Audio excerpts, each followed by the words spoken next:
This week on NintenDomain, we're going to talk about the Nintendo Direct at E3. I hope you like Smash Brothers, because that's what they talked about. Spoilers. I watched the Direct directly across from Nintendo.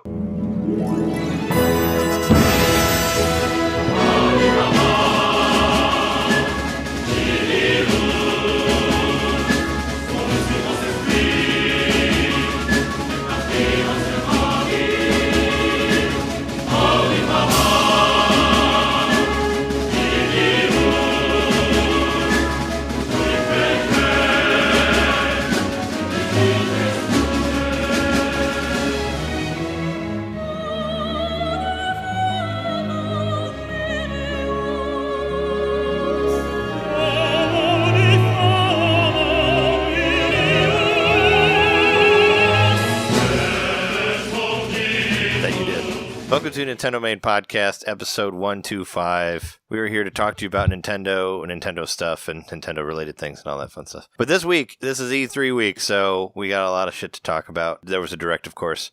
That's what we will talk about. But first, let's introduce ourselves. I'm Trey, Super Mario Party Johnson. I'm Jeremy, Shooty Boy Mikowski. I'm John, E3 exhausted knitter. Yeah, I bet. Been there all day. So John was on the show floor. Yes, how was it watching did you watch it on your phone, like in the E3, or did they played it there, right? They didn't play it there anywhere. No, at the time it was 9 o'clock California time. The show opened at 11, and so everybody was scrambling to get everything finished. You'd be surprised, really, how last minute it all was. I would have assumed that maybe they had everything up like last night or like early this morning, but no, it really was like to the last minute. People were putting their finishing touches on their booths and everything. Mm-hmm. So nobody was, at least nobody around me was like sitting around watching the Direct or anything. Oh, I thought maybe, I don't know. I thought maybe they'd play it on that big screen that they had or something. I don't know how it is there. No, actually, none of the screens, all the screens,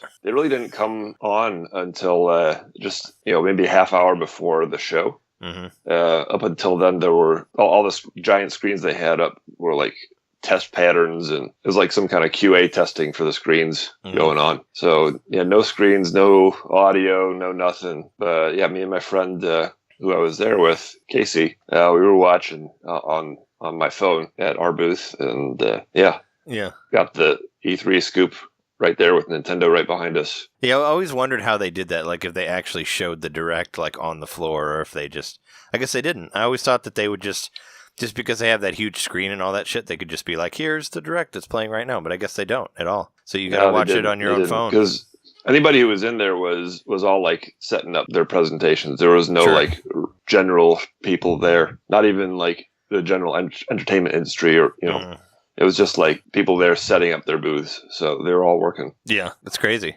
Yep. So they weren't even ready at like 9, pretty much? No, it really comes together last minute. So we were there throughout the day on Monday as well, because Monday is a setup day for exhibitors. And so we got there first thing, like 8 o'clock. And I would guess if I were to put a number on it, the booths were like maybe 60% complete. Yeah.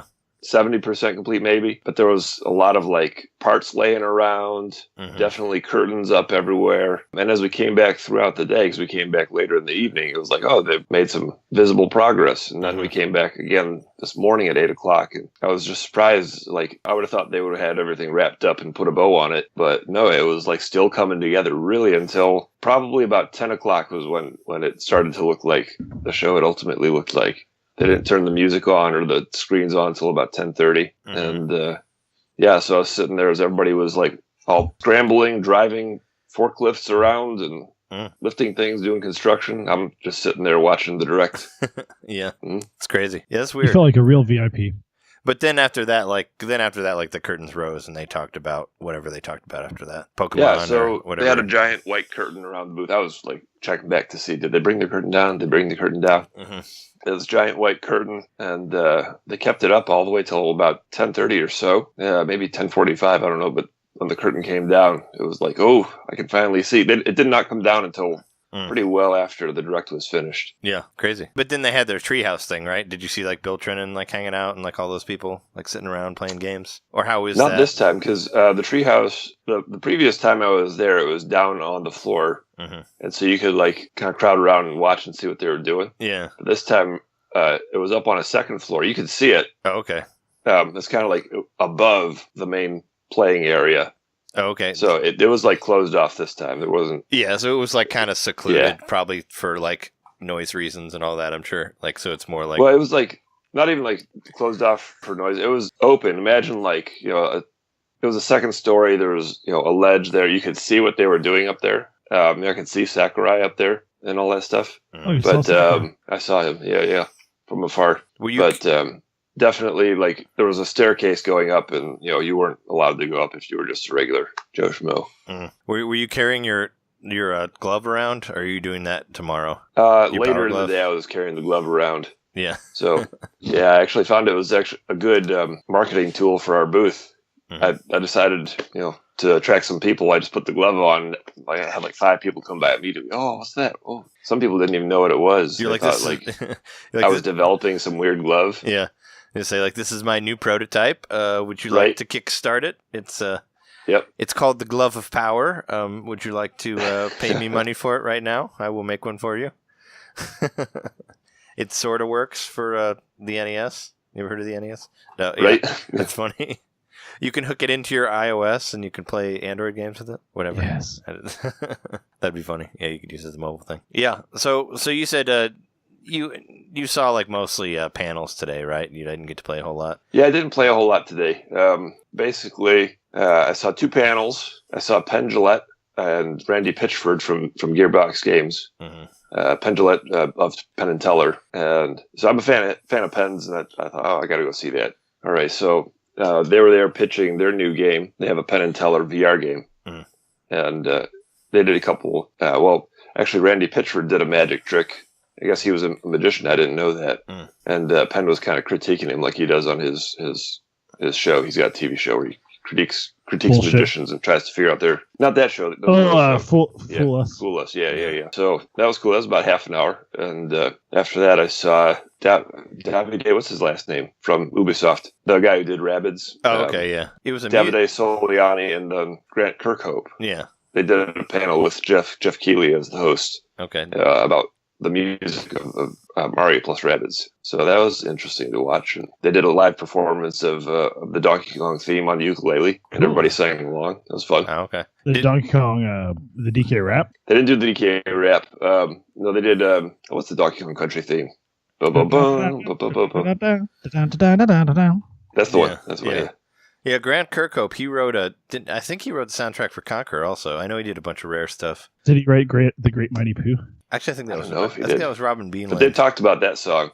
But Grant They talked Kirkhope... about that song because I guess I didn't play the Mario plus Rabbids game, but I guess there's a song. Yeah. One of the larger Rabbids sings that's sort of reminiscent of that. And yep, it's Davide basically said, "I want a song just like the Great Mighty Pooh song." Yeah, it's an opera singer that you fight as a boss. That's actually as far as I got because I kind of got stuck there. But yeah, I know Grant Kirkhope did the soundtrack for Banjo-Kazooie because the Rabbids soundtrack sounds very much like Banjo-Kazooie. Like if you listen to it, it very much sounds like what you would think would be a banjo thing. So I don't know if he had anything to do with like Perfect Dark or GoldenEye. They said he did Perfect Dark. He did do Perfect Dark? Yeah, he did Perfect Dark. Yep. Okay. Yeah. So that was a fun panel, except for the only thing was technical problem. The mic was too close to Davide's beard the whole time, and nobody went up and corrected it. So the whole time it was just doing this the whole time. Oh. Every time he talked. Oh, that's awful. Yeah. It's like he's never done a panel before. Yeah. Maybe. I don't know. Maybe he's never had But a you would have beard thought somebody from the back, from the sound guys would went up on stage and, hey, move your mic. Yeah, I mean, they probably once the presentation starts, you can't really get up there and stop it, But did somebody say something, or did they just nobody said anything? Scratching? Yeah, we all sat there for half an hour as his beard just went. Stop doing that. Half an hour. So I would have left. You seemed to be wasn't it you that ran into some audio problems in that video game event that you went to? Was it you or Jeremy that had the bad audio? I don't remember. I don't recall. I had bad audio at a couple of the panels in Portland. Okay, Portland. Yeah, I was gonna say. You guys I also had bad audio at one of the panels that at the SoCal Retro Gaming Expo. Yeah, they had 2 speakers up front, and that was it. Yeah. Or what about the Retronauts panel at MGC when 2 people had to share a mic? I thought that was bullshit. They do that a lot. It sucks. Yeah, it's a share mic. At least they're not in the middle of a restaurant anymore. But yeah, that means if they want to interrupt each other, they have to snatch the microphone from each other. Yeah, pretty much. Oh, maybe the year after they'll have more. But yeah, that's cool. I mean, aside from the beard noise, that sucks. But Grant Kirkhope's cool. I like his music, so I mean, it'd be good. It's cool that he talked about other stuff other than just Rabbids and all that. Yeah, so for that reason, I didn't play too many games, and then the other reason was I'm there to help my friend out. He's got his game, which is called Max Duo. Yeah, and so I was I'm still learning. I was still learning a bit about his game, and I was like watching him pitch it to people, so I could also pitch it to people when he was away. Yeah. Eventually, I gave him a break, and I sat at the table for an hour or so, and so I was doing other stuff. And today was more about just getting it off the ground, making sure everything was smooth. I had to run over to Staples at one point because we ran out of business cards, so I had to go get some more. And that was it. So tomorrow is going to be the day when I really buckle in and try everything. I didn't get the lay of the land, though. I made sure to tour the whole thing and made mental notes about I want to try this game, I want to try that game. Okay. So I'm going to work very efficiently tomorrow to get a lot of games played. We'll do that as our subject or as our topic. That'll be like hands-on stuff. But let's for this one we'll just talk about the direct and then we'll get to that. But is there anything you guys have been playing that you wanted to talk about before we get into the direct or purchase for the week? I know we all purchased one game. Well, I mean, you don't have to purchase it, but I know we all got Fortnite, right? Yeah. I just got it. I haven't tried it yet. Yeah, I think I was thinking, I was like, hey, it's another game that John can like play to death on the Switch. Yeah. Fortnite. It's free. I'll probably move on to that one. Yeah. It's completely free and it's all online and you might like it. I don't know. There's no cars in it, but I like it so far. I mean, it's fun. I mean, I don't see myself buying like a battle pass or whatever the fuck they're called, like, whatever, to buy all the extra points. I just wish I understood it more. Like, I don't understand how to get like gear for my character or like, I'm leveling up, but I'm not really getting any points or anything to buy anything with. So it's like, I don't know. I'm still completely confused about the game, but how high did you place, Jeremy? Just out of curiosity. I only played 2 matches and the highest I placed was 20 something. Oh, okay. I played for an hour and my last one I was 11th place, so I was pretty proud of that. Nice. I was like almost to the top 10. So yeah, the time that I the second match I played, it was kind of funny because I was watching the Treehouse and they were talking about Fortnite at the time, and they were telling you how to play. Tipsy Towers, or I don't know what it's called, but one of the spots on the map where like a lot of items are, and it's like you can go to this spot to get a bunch of loot, but just be aware that a lot of people will be there. People know that's where they should go, and I'm like, good thing I'm avoiding that spot. Then I just looked over at my map real quick and realized I was like walking right into that section. Yeah, that they had just said. So I went into it, and sure enough, I found all kinds of stuff. I got all these weapons, and I got a bunch of like potions and a bunch of like stuff to craft, and I'm like, this is awesome. And then I turned around, and someone was standing there, and I tried to shoot them, and they got me first. Oh yeah, if they already saw you before you saw them, it's pretty hard to get a shot in. But I ended up killing some people. I probably killed like 5 or 6 people. But that was like, people I saw from far away. But what I've just been doing as a strategy is I just try to go to any sort of building. Normally there's a weapon in there. Like if you see any sort of house or farm or whatever, there's almost always a gun there. And while you're like diving out of the bus, if you see other people going to a place that you're about to go to, don't go there. That's what I do. I go to a different place, like because there's like, oh, I'm going to land in here, and then I see like 5 other people landing there too, and I'm like, I'm not going to do that. Did you change the settings to because there's different modes, of course, and it starts you out playing on 4-player teams. Oh no! I switched it straight to solo because I'd played the game before on PlayStation 4, so I kind of have an idea how it works. It wasn't my first Fortnite. I did play a couple hours of it on PS4, so I kind of know what to do. And I'm like sort of figuring out how to build stuff. I still haven't figured out how to make traps though. Did you ever figure that out? Where you can do the spikes and all that shit? I found a trap. Oh yeah, I think you have to. Yeah, I think you have to find one already made, but I haven't figured out how to craft them. Yeah, all I found was like a trampoline type thing that you can bounce off of to make you jump higher. I found those. Yeah, it was like a spiky thing that I found that I didn't actually get to use it because that was right before I got shot. Yeah, you can basically destroy like any sort of structure to mine like iron and wood, and you build everything with that from what I gathered. So you can tear down houses and stuff with your pickaxe thing that you start with. But yeah, I was able to find. I mean, I found a good amount of ammo on one game, and then when I killed another guy, I got a shitload of more ammo. So I had like almost 600 like bullets at one point on the assault rifle. So that helped me for a while. That is an advantage to killing people. You can like get everything they were holding. So yeah, and you can only carry so much. So some of you have to leave, but you do get a lot of ammo. Like if you find somebody who's been hoarding stuff. So that's good. But a couple of times I got killed by the cloud as well. Like the storm killed me. I don't know if that happened to you. You know, where like the circle closes in. That's the same as PUBG, so I kind of knew to avoid that. No, I knew to avoid it, but it ended up going faster than I thought it would, and I didn't have a whole lot of life left, so it kind of just like went over me, and I had like 10% of life, and it just disappeared.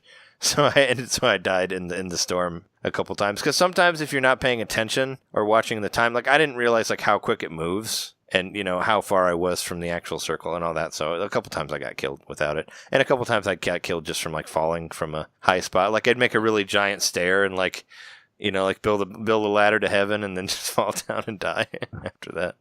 Just like Jacob did. I did sing the Ladder to Heaven song while I was doing it on my YouTube videos. So check that out. You can hear me sing the South Park song while I'm making stairs on Fortnite. But, yeah, no, I mean, it's cool. It's free. It's great. I mean... One big thing about it was totally unexpected. Like it just dropped, and we are like, "What?" You're joking, right? Yeah. We just said last week that it was already in there. No, that was another thing that sucked about the Direct, and we'll talk about the Direct in total. But it was like everything. I feel like everything was already told. Like that's what I hate about leaks and stuff. It's like kind of takes all the magic out of. This modern age we live in. Yeah, right? Like almost everything that happened was already like told in some way. So it's like, oh, well, I knew that. I mean, there was actually a gem that was in there that was not leaked, thankfully, and that made me happy. But yeah, most of it was leaked, and I kind of really knew about it. But yeah, that Fortnite came out today for free. It like dropped like right during the event, the Direct. I actually started downloading it while the Direct was going, so that was cool. And also Hollow Knight dropped today too for $15, and I bought that game. The game's super pretty. It's hand drawn. It's like a Metroidvania game. It's real beautiful. It's a hard game. It's difficult. Like I kind of got a little frustrated with it like in the second hour, but I want to finish it. It's really. I mean, I really like the way it looks, and it's got a beautiful soundtrack too. Like it's super cool to play. Before we get too off of Fortnite, though, I wanted to just say that I have to mention the Fortnite presence was massive. Like yeah. You would have thought it was the game of the show. It's like the last time that I went was when Super Smash Brothers for Wii U came out, and that was like all over the place, right? That was the game of the show. For Nintendo? You'd have to admit it was Fortnite, despite Smash Brothers being out this year. Fortnite's booth alone was as big as Nintendo's. Like are you talking about on the Nintendo show floor, like the Fortnite No, Switch, or just Fortnite in general? Fortnite has its own booth that. To me, it appears to be as big as Nintendo's booths. Not only that, but Fortnite also has a presence in a corner of Nintendo's booth. Yeah. And then on top of that, just about every other, if there's like a peripheral developer, like say I saw across from us, there's a headphone maker, right? They have Fortnite a row of like 8 people with their headphones on, all playing Fortnite on a giant screen. Yeah. So every other like little peripheral maker, they're using Fortnite as the example. Mm-hmm. Yeah, that you should use their peripheral. Yeah. Then outside of the theater, across the street is like an outdoor esports tournament area. Today I walked by, they're playing Fortnite, of course, on the giant screen. Oh yeah. And then they have they had like some kind of contest, I guess. I don't know the details of it, but Epic invited a bunch of Fortnite players to E3 on their dime, is what it seems like to me. Mm-hmm. I saw a whole line of people outside with a special Fortnite line being led into the show. Yeah. So Fortnite is like the game of the show right now. Well, I don't know it's if like, hands down. I was gonna say like I don't know. Current Minecraft, yeah. I don't know if you know, but goes. I don't know if you know, but Fortnite is like the game of like the universe right now. Like Fortnite's like the most popular game, like all the rappers talk about it ever. Like no, seriously, I have coworkers that I work with at the Owl that like they just play Fortnite. They don't play anything else. Like there's this one kid I work with. He's like, yeah, I only play Fortnite now. I'm like, really? He's like, yeah, I don't play any other games. I just play Fortnite. Like, all right.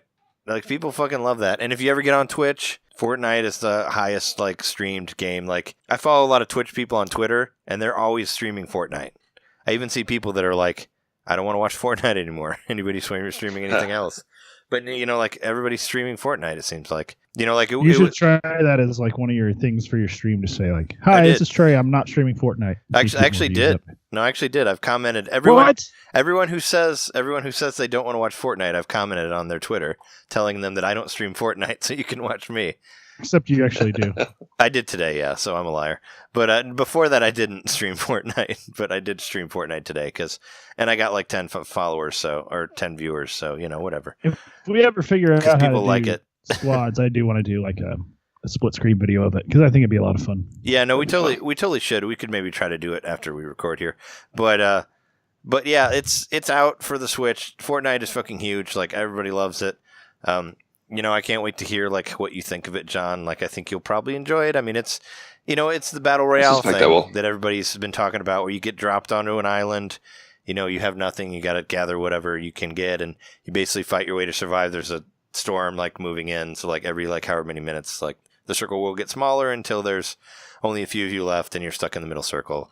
Blah blah blah. I don't know what you win in Fortnite. I know you get chicken dinners in PUBG, but do you get like a turkey dinner or something in Fortnite? Do you know what you win? If you maybe you just get more level up stuff or something. I don't know. I don't know what happens. The furthest I ever got in PUBG was 3rd, and I didn't get anything for that, so I don't know anything about the rewards. Yeah, all I know is it's a chicken dinner. That was a big thing on PUBG. But yeah, Fortnite is huge coming to Switch, but Segway, they didn't really talk about it that much in the Direct at all. It was just kind of like... they did it in the treehouse. Yeah, but they showed like a very small video of it, and Jess was watching it, and she's like, what is Fortnite? Is that like Jackass? Because it's like, they're like jumping off cliffs with like shopping carts and stuff. And like, they didn't really explain what the game was if you didn't know what it was, but yeah. But aside from... It's like Rocket League in the regard that it's got all these like crazy wacky modes that people play. Yeah, there's other stuff I don't know about. I just play the regular solo mode. There was an Infinity War mode on there where you could be Thanos, but apparently it's either gone or it's just not on the Nintendo version, because I wasn't able to find it. It didn't feel so well. Yeah. No. I played it. I did get to be Thanos, but I got killed pretty quickly when I was him. I wasn't able to snap my fingers and win all of a sudden. They left that out of the game. But But yeah, there was like an Infinity War crossover thing. But one more thing before we get into the Direct I wanted to say about my purchase for the week. I bought this Pokken Tournament controller from Amazon for $19, and it's like my favorite fighting game controller right now. So if anybody's trying to find a good D-pad, I bought the Pokken controller for $19. It's totally worth it. I'm actually pretty good at Street Fighter Anniversary Collection now with this thing, because in my opinion, I think all the other D-pads suck on the Switch, and this one's actually good, and it's hardwired, so it's cool. You can play Hollow Knight with it too if you want to. And then where did you buy it? What site did you buy it through? I bought it from Amazon. So you just got through Amazon, and it's just the Japanese. Yeah, it's the Japanese Pikachu Pokken one. It came in a box. It was all in Japanese, but I ordered it for $19, no shipping. It came here in like 2 days through Amazon Prime. So yeah, I was just looking to find a cheap version of it, and it works fine on the Switch. I didn't have to do anything. I just plugged it in, and it automatically sunk up. And it shows on the menu, it says USB controller. So yeah, that's all. It works fine. The only thing you can't do is there's no menu button on it, and there's no capture button, and there's no analog stick, but all the other buttons are present. But if you want to play a fighting game on it, it's perfect. So I finally found something to take care of my Street Fighter woes, and I made a video of it. You can watch it on YouTube. But is there anything? Yeah. So I did buy something this week, but it's like non-Nintendo. But I've been trying to watch all the presentations because I own multiple consoles. I'm a PC gamer. I a light PC gamer, and I have a PS4. Yeah. As Trey does too. Yeah. And so even the Microsoft conference, I could get some stuff from, because you can play a lot of those games on Windows. And Switch. I watched the Sony conference, which was really weird. I don't know if either of you watched that. It was strange. Yeah, that was a weird one. It was cringe. It was real cringy. It was like a reminder of why, like, just the old days, like why Nintendo it's kind doesn't of have nice that Nintendo isn't doing that anymore. Yeah. Yeah. Yeah, they're strange. So I got something about that. We were trying to go to that one yesterday, and we asked her at E3. The E3 official people, they have the shirts with the question marks. Ask me anything about E3. So we asked them, and they don't know where it is. Like, well, you guys are supposed to have the answers. You don't know where the Sony conference is.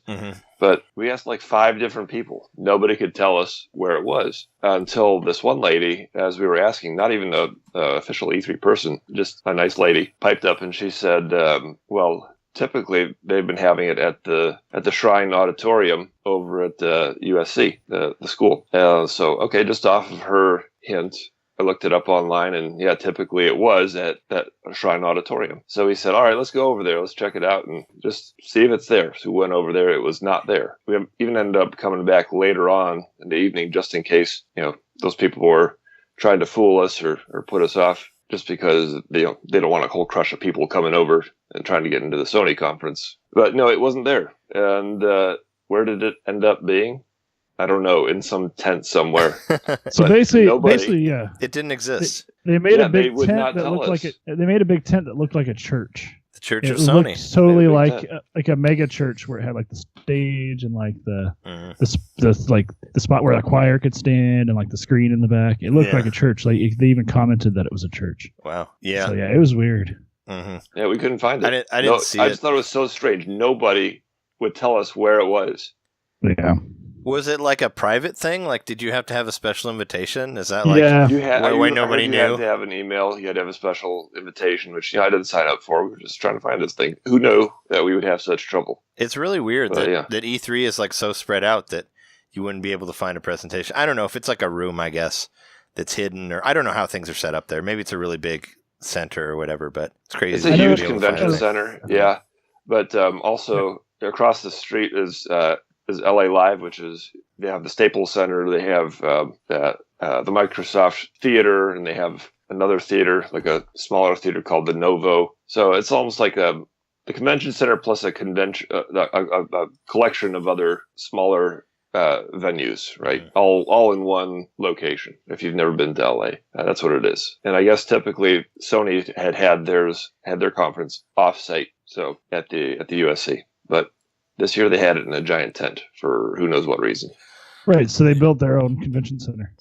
Yeah. It's the only person I know that I follow on Twitter that was there was Kat Bailey, and she said it was standing room only. It was like super crowded, and it was kind of weird. But anyway, I watched that conference, and they showed Last of Us 2, which ended up being its own meme because of the footage they chose to use for it. Which was cool and cinematic and all, but they confirm the sexuality, or maybe not confirm the sexuality, but give people more reason to question the sexuality of one of the main characters from the last game, which is silly. Like, why does it matter? Why do we need to know this? But I mean, I don't know. I think maybe they're also just trying to normalize that in video games. Romance is romance, and any two people or more, I guess, who are involved in romance can have it. If you played, but anyway, that inspired me though. Like, the long and short, all I'm getting at is that I bought Last of Us on my PlayStation 4. It was on sale for $10. I think it still is. Yeah. And it's the remastered version, so it looks really good. I mean, I've had my PS4 for over a year now, and the only game I put any serious time into was Journey, which looks good, but it's like a stylized game.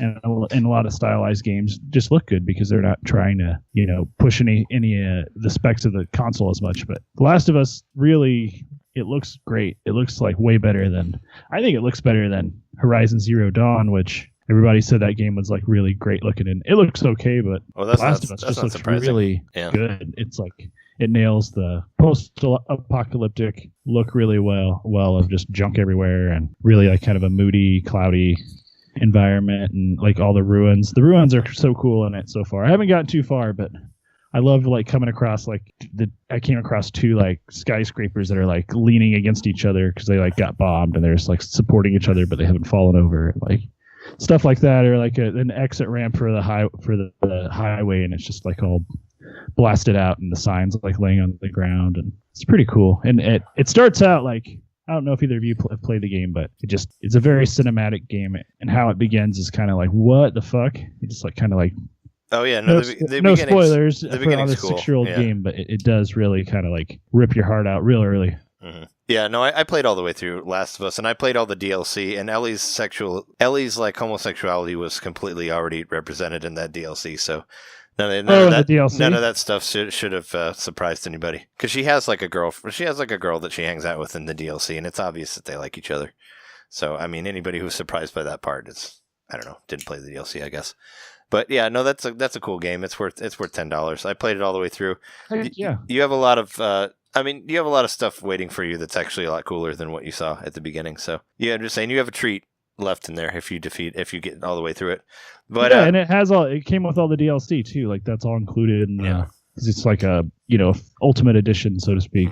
So it's got all that stuff in it. I think it's called Left Behind is the big DLC pack they came out with. I think so. Yeah, I mean it's been a long time since I played it, but I love it so far. And I mean I'm playing my PS4, and I'm remembering why I hated playing PS4 so much and why I don't that much, because that controller lasts like an hour. Yeah, well, maybe like 3, but yeah, it's kind of reminiscent of the Wii U remote, I think. Same sort of thing. Where it kind of really fast. Dies pretty quickly. And it has that bright light on it that's just like draining the battery, and you can't turn it off.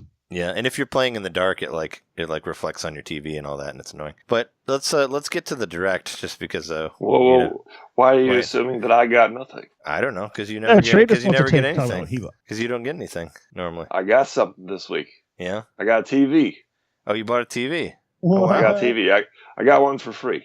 Oh, wow. So somebody was not using theirs and gave me a 32-inch TV. So well, that's good. Maybe setting up my classic game stations is in the future. Well, now you got to get like a TV stand and stuff to hold all your systems. I could. Or I could just wing it and put them on the floor. Put it together. Yeah. Put them on the floor and a couple of milk crates and shit. I don't know. Just buy one of those cheap, like, skinny bookshelves. You can buy at Target you can buy like cheap TV stands or bookshelves that you can make into TV stands, I mean HD TVs, it's an HD TV, right? You can get a tube. Yeah. I mean those TVs are pretty light, so you can pretty much put them on anything. But that's cool. You'll have to find a way to plug in all your systems and have them somehow work on that. So I thought, I mean, you haven't had a TV, but I thought that was more out of like you didn't have space for it, right? Well, no, I didn't want the distractions. So that's really what it was, and Switch is enough for me. Yeah. But, someone was giving away a TV. I'm not going to say no. Yeah. So I got it. Well, now you can play the Switch on the TV, though. Now I can play it on the TV. Yep. Yeah. So you don't have to, like, use your try one or, you can actually see, like, you can see the games that you like in TV mode, which is different for some things, That's kind of... The details on Rocket League are crazy on the TV. You can actually see the hair grow on the cars' beards over time. You can see the grass. Oh, wow. You can actually see the grass grow on the field while you're playing. It's pretty intense. And you can amazing. And you can see all the detail in the font when somebody says that you suck in the window. It's real. It's like, wait, is that Comic Sans? Yeah. I never even noticed. Yeah. No, it's good. That's cool. I'm glad you got a TV. But we've been talking for almost like 40 minutes and we haven't even got to the Direct yet. So I just want to push it along here so we can actually get to the Direct before we have to cut for the topic. I want to make sure we have enough time for the Direct.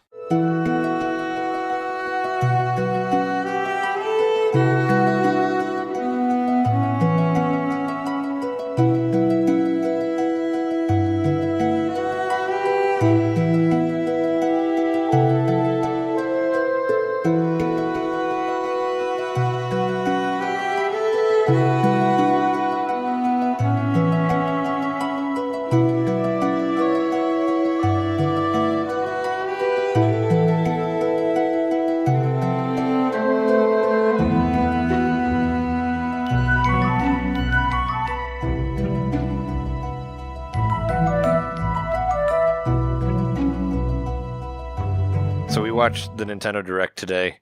We spoiled some of it, I guess, but the internet did too by saying that Fortnite was already in there. But before we get into it, like, what did you guys think as a whole of the Direct? Like, what were your impressions? I thought it was good overall. I mean, I thought that it was up there. It was definitely Smash Brothers heavy, and I think we were all expecting that. But I was surprised more so by the fact that they didn't really like do any sort of cutesy intro or anything like that. Mm-hmm. No puppets or anything. They just got right to it. They just started dropping trailers. Yeah. Reggie appeared, I think, once. And very briefly. Yeah, he was at the beginning went back part. To more trailers, there's no Bill Trennan-based skit. Well, they haven't done that for a while, though. No Bill Trennan getting lost somewhere. I mean, he was out there. He was out there doing his translations and stuff. But yeah, it was definitely a lot of shit piled into one thing. And it was like 40 minutes. But as we said, like at the top of the show, it was like all Smash Brothers mostly. I mean, 25 it was like, minutes of Smash Brothers. Yeah, out of 40 minutes. So So I feel like they're really, I mean, there was that mech game that was new, and then I guess the DLC for Xenoblade, but nothing else really was like a surprise. Well, I guess Fortnite was supposed to be, but wait though. Yeah. There was. it was like, Ninjala was on I guess there. Overcooked 2 is there. No, you're skipping all of them. Super Mario Party. That was the surprise in there. Oh, that was a surprise. Oh, right. Okay. That was the game that I predicted, or that I said that I wanted more than Smash Brothers, was a Mario Party game. And that was my favorite thing of the whole show, and they barely showed any of it. And it's coming out in October, and I don't even know if they're doing a Treehouse demo of it. Hopefully they do. I'm intrigued by them setting the switches down and like putting them next to each other, and that making the game board. Yeah, that's a different and added mode. But what I'm intrigued by is that they're returning to the original board game stuff of Mario Party. There's no car. Like you're like, it's you on the board as yourself, like buying stars and all that, and you're separate. And there's going to be some sort of new like special dice mechanic or whatever. But it's very, like, I read it, and it's like, it's pretty much a reboot of Mario Party. That's why they're not calling it Mario Party 11. They're starting it over again, but it's going back to the board game stuff that I love. I didn't see any talk of online. It probably still won't have online, but I'm excited about it. So that was like my favorite reveal of the whole thing. Yeah, they didn't mention online, and that's got me worried because you think that was something they would tout from the get-go if it was on, Yeah. And finally, we added online mode to Mario Party. Yeah, I'm guessing if I was betting, I would bet that it doesn't have it. If I was putting money on it, just because. I mean, I would say for the Direct, I liked it okay, but to me, it didn't have that same glitz and glamour to it as it has in the past. And really, like, it's kind of funny. It's like, be careful what you wish for type of scenario, but by Nintendo giving us what we want, it's almost boring. Like, we'll talk about Smash Brothers more later, but basically, Smash Brothers like everything that people wanted it to be, and because of that, it's almost boring. Yeah, there's what I mean? I understand what you're getting at. There's no like weird Nintendo decision that's like, what the fuck? Like, what are you doing this? Like, what is this weird thing that you're doing? But I mean, I guess, yeah, it was kind of, I mean, aside from leaks and stuff, it was kind of predictable. You're right. But I mean, I'm fine with what they're doing with Smash. Like, that's exactly what I want. Like, Ultimate Smash with everybody in there. Hell yeah. I mean, I'm cool with that. He even said it almost sounded like he didn't intend it that way through the translator, but he said, I hope you will enjoy that we focused on putting all these characters in it, and you won't be disappointed there aren't a whole lot of new challenges. Like, he even said that. Yeah. Like, yeah, he said that. And I was kind of like, what? Why would you even say that? Just, just give the people what they want and just let it go. I feel like he was kind of trying to be like, I felt like he was being like, it took us a long time to put all these guys in here, so don't bitch about new characters or something. They also mentioned, kind of off the cuff, but it's like, and every time we add more characters, it becomes harder to program Kirby. Yeah, that was funny. Yeah, I like that, where it's like, and we have to like balance all of these Kirby copy abilities. But there's probably like, I mean, Jeremy and I were playing Smash Brothers last night on Wii U online, and like, there's like already 50 some characters on there, so they're probably almost like 60 now, right? It looks like 64 was the number for Inkling. But it's 65 because Ridley, spoilers, 65, was announced at the very end of it, so he's on there now. And there's also Echo characters and whatnot. But let's, do you guys just want to like run through the first part really quick and then do Smash Brothers? Yeah, just run through the different announcements. It's kind of, a lot of it we don't really have to talk about for very long because it was not really up there for very long. So these are like trailers were like less than a minute each. There was a really weird trailer at the very beginning called Daemon X Machina. It was a game that was made by the guy who made Fate Extella. Kenichiro Tsukuda did it, and I didn't play Fate Extella, but apparently he's doing another game. I thought the graphical style actually kind of reminded me of No More Heroes, like the way that it was kind of cel shaded and it's sort of like a faded tone. It kind of reminded me of that. But it's like some sort of mech fighting game with giant robots and stuff. That one was kind of like, okay, like I can't really tell what it is, but it had this like crazy like metal soundtrack going on and all that, like in the background. That was weird. So then there was that, and then after that, it jumped to Xenoblade Chronicles prequel DLC, I guess. And that, I mean, did you get that impression from it? Because it had some of the characters from there, but it made it feel. I felt like it happens before or whatever. Did you get that impression, or was that just me? Yeah, I don't know if it was. I didn't think it was a prequel of Torna Golden Country. I thought maybe it happened before because they talked about these like Titans that had been killed or whatever, and maybe they die in this one. I don't know. I just got an idea that maybe it was a prequel. It would be hard to put a prequel into this because then it would have to. You would either have to stand alone or. It is a standalone though. There's no character. Oh, it is. If you looked at the main characters that are in there, they're not like Rex isn't in there. Like whatever that other girl, the booby girl, she's not in there. Like all the main, like none of the main characters are in it. Like it's all new characters. It's all new, like, blades, as far as I know. So I was under the impression that it takes place before all of that, which I may be wrong, but I didn't recognize any characters that I knew from the game. But I haven't played through all the games, so I don't know. But I would think Rex would be in there, but Rex isn't in there. So, and like the giant tiger thing isn't in there, and the tiger girl isn't in there either. So I wonder if that means that what you've done so far isn't even going to matter if it's a side story. Yeah, I think it's its own. I think it is because the map I didn't recognize any of the maps that were on there from the Xenoblade Chronicles 2 game, and like I said, all the characters were different, and it's even called like Xenoblade Chronicles 2. What was it? Torno Golden Country. The Golden Country. Yeah, Torno the Golden Country. It's supposed to come out in September, but I think it's probably part of the Ultimate Edition, whatever you did when you paid for the season pass, because I know there was supposed to be like an extra story in there. But as far as I know, none of the main characters are in there. So I don't know. It seemed prequel-y to me, but who knows? And then they show like a little bit of Pokemon Let's Go.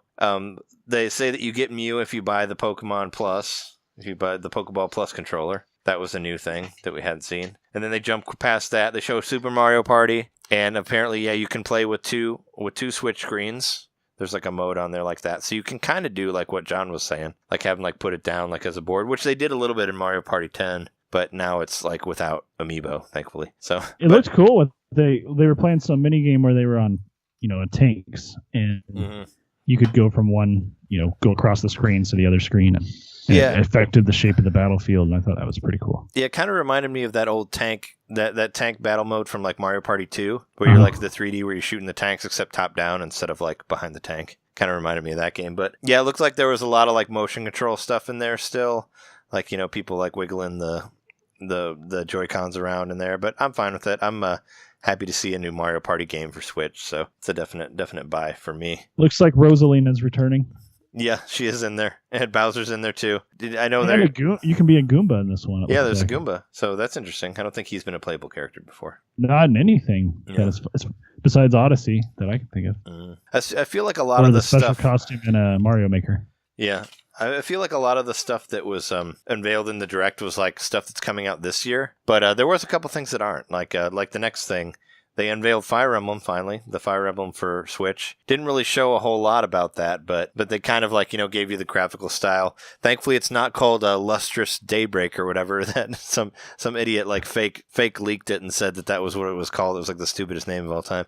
It's called Fire Emblem Three Houses. And I don't know if you... It's probably a much smaller map than the last one. Because they're three houses. There's just three houses. And they're not countries. Do you think it's like the three, like lance, sword, spear, whatever the three things are? The pyramid? It's a lance, sword, and spear. No, lance and spears is the same. You don't think the three houses are the three weapon types? I was thinking that it had to do with like warring families or whatever. Like Game of Thrones style stuff. Like a lot of their stuff is like that. Like the Fire Emblem Fates was like that, where like they had the three different versions and they're all different paths that you take depending on one or the other. But I don't know. I noticed in the trailer there's a lot of running of the main character, and I wondered if they were going to do kind of a thing like they did with Echoes, where like you can run around through a 3D world and get attacked and go into like a turn-based battle after that. I was curious because there's like 3 shots of the main character just running.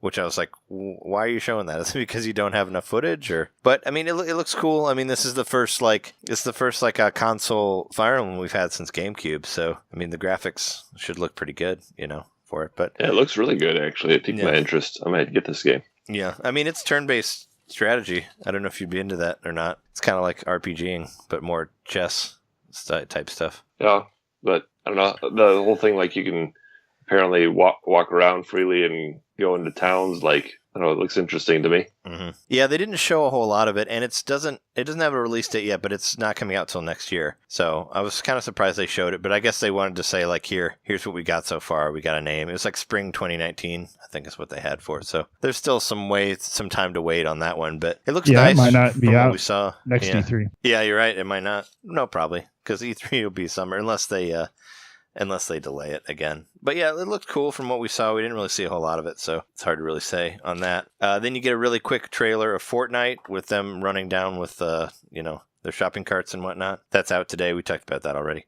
Overcooked 2, that was another thing that was leaked, but that's official now. There's a sequel to that. I did watch... That's a multi-platform game, isn't it? I don't know. I thought... I don't know. Because I watched... it was on Steam. But is Overcooked 2? Maybe they're getting like a early release. I know they are for the one after this. The one that was shown after it. I don't know. But yeah... It's a Overcooked 2. Apparently Overcooked 1 was really good. The original one was on PlayStation 4, Xbox One, and Switch. But as far as the sequel, I don't know. I mean, I figured it's on all systems. But there's an online... Overcooked's only been announced for the Switch so far, according to this other article I'm reading. Okay. Polygon, so... I figured it might be... It's getting announced for the Switch first, so that's cool. Yeah. I figured it might be like That's probably where they've sold the most copies of it, just like a lot of other indie games. Yeah. Oh, yeah, I'm sure. I figured it was like most games where it's like I think it's just like a timed release maybe, and like maybe they just haven't just talked about other stuff. But there's online mode on this. There's like a single player.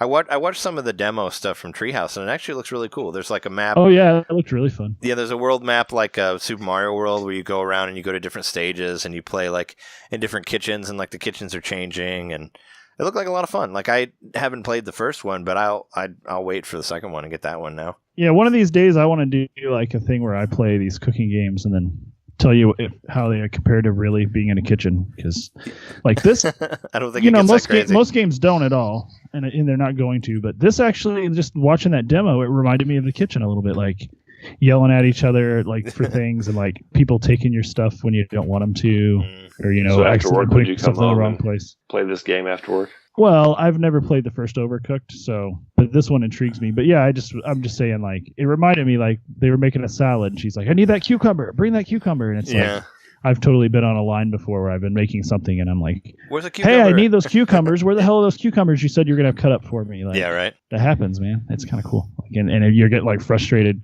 with each other because you have to get that food out the door. Or your chef's going to yell at you. But it wouldn't be like too close to home for you? You wouldn't be like, I don't want to play this because this reminds me of work? I mean, I didn't make recipes in Breath of the Wild for a while because of that, but eventually I had to. Yeah.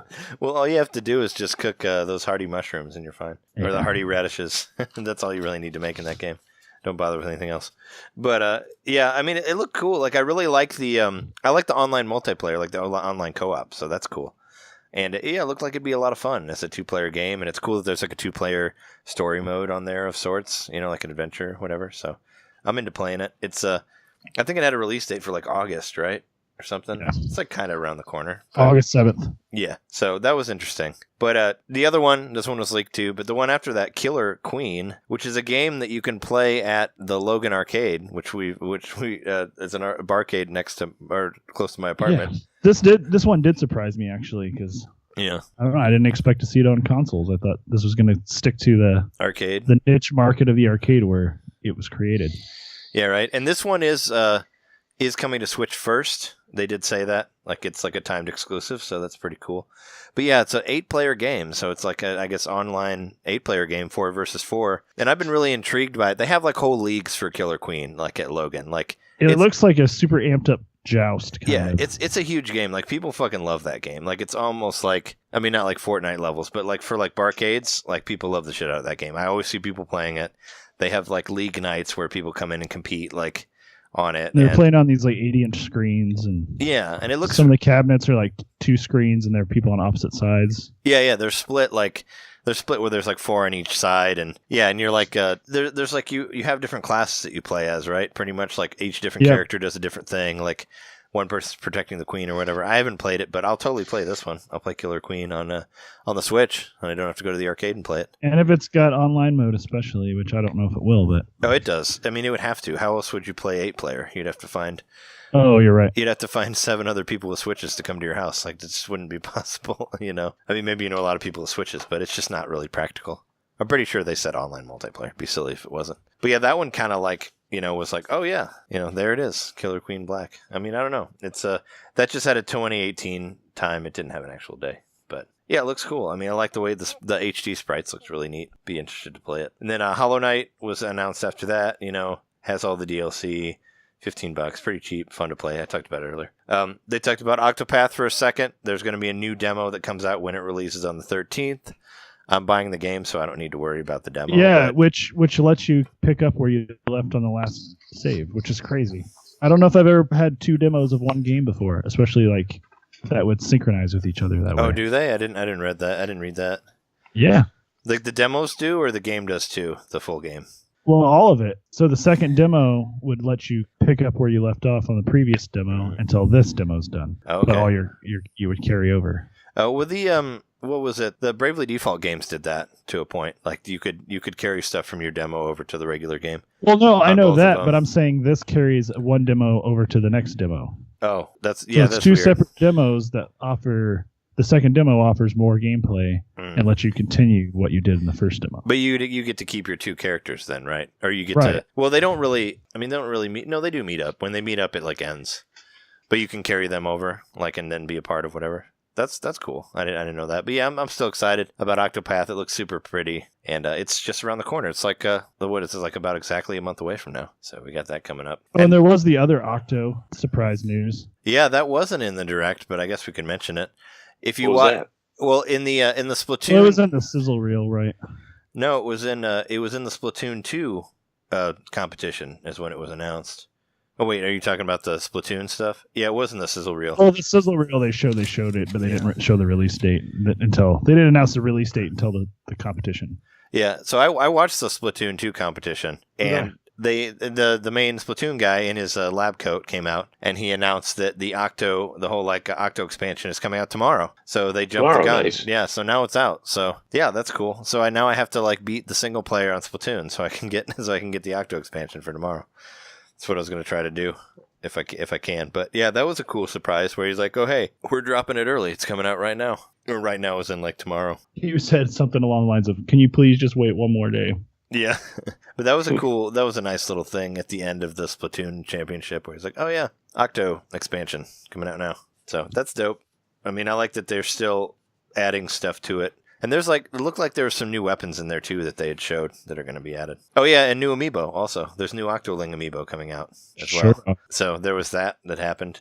Also, Starlink. Did you guys look at any of that stuff? Starlink? Other than watching the Ubisoft press conference. Yeah. No. Did you get any idea of what it is? It kind of looks like Star Fox, right? I know Star Fox is in it. Yeah, I think I saw it. I didn't try it, but I saw the actual game running, and I saw the toy. The toy looks really cool. Yeah, but it's not an amiibo, right? It's just a Star Fox toy. Sorry? Isn't it an amiibo? I'm not clear on that. I know that you can take it apart and add things to it. Mm-hmm. Yeah, I'll be sure to find out more tomorrow. Yeah, I was curious about that because I thought it was amiibo, but it didn't look like an amiibo. I don't know. But yeah, I mean, if it's like Star Fox and Star Fox is in it, I'll try it out. I don't know. I know it's like a co-op. It's like a co-op flying thing or something like that. So they really browsed over it in the thing. But I guess did they get more in depth in it in the Ubisoft presentation? There was a second trailer that was released, and I watched it today. I didn't pay too close attention to it, but yeah, it definitely looks like they're making a big push with this game as a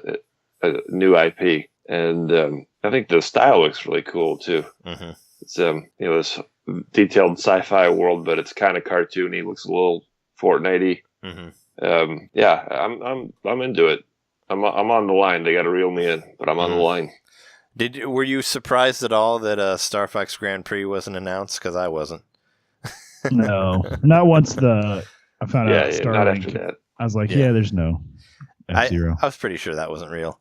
But what I was surprised was, I mean, if we're talking about surprises now, I'm surprised that we didn't hear anything about Metroid Prime 4. I don't think we're going to, though. I think it's going to happen too late next year, so they're waiting. Yeah. I didn't. There was no Metroid Prime. There was no Yoshi. Like, I was kind of disappointed that we didn't see any of the Yoster in his new cardboard house and all that. Mm-hmm. They didn't show any of that. I figured that one could have been done by this year, but I guess not. I mean, there's no mention of more online stuff or whatever. Yeah, that's a big one. But I think they're going to do a whole direct for that when it gets closer to that. I think that's going to be a different thing.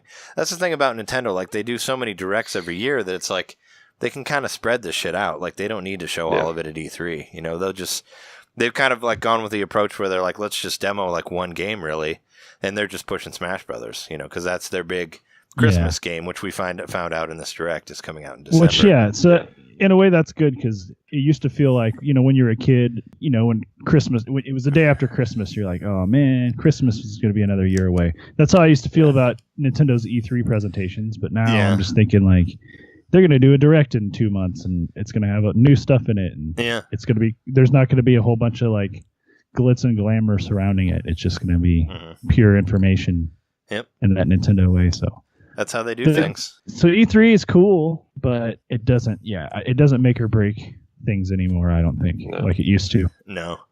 Yeah, it's very much like you don't really need to. They don't need to tell you everything that they're doing. They're just going to tell you whatever's like coming out soon, which is great because there's so many other conferences where you see games like what have we seen like Spider-Man like 5 times like from Sony, and it's finally coming out this year. Watching those other conferences just reminds you of like we're glad Nintendo's not doing some of that cheesy stuff anymore.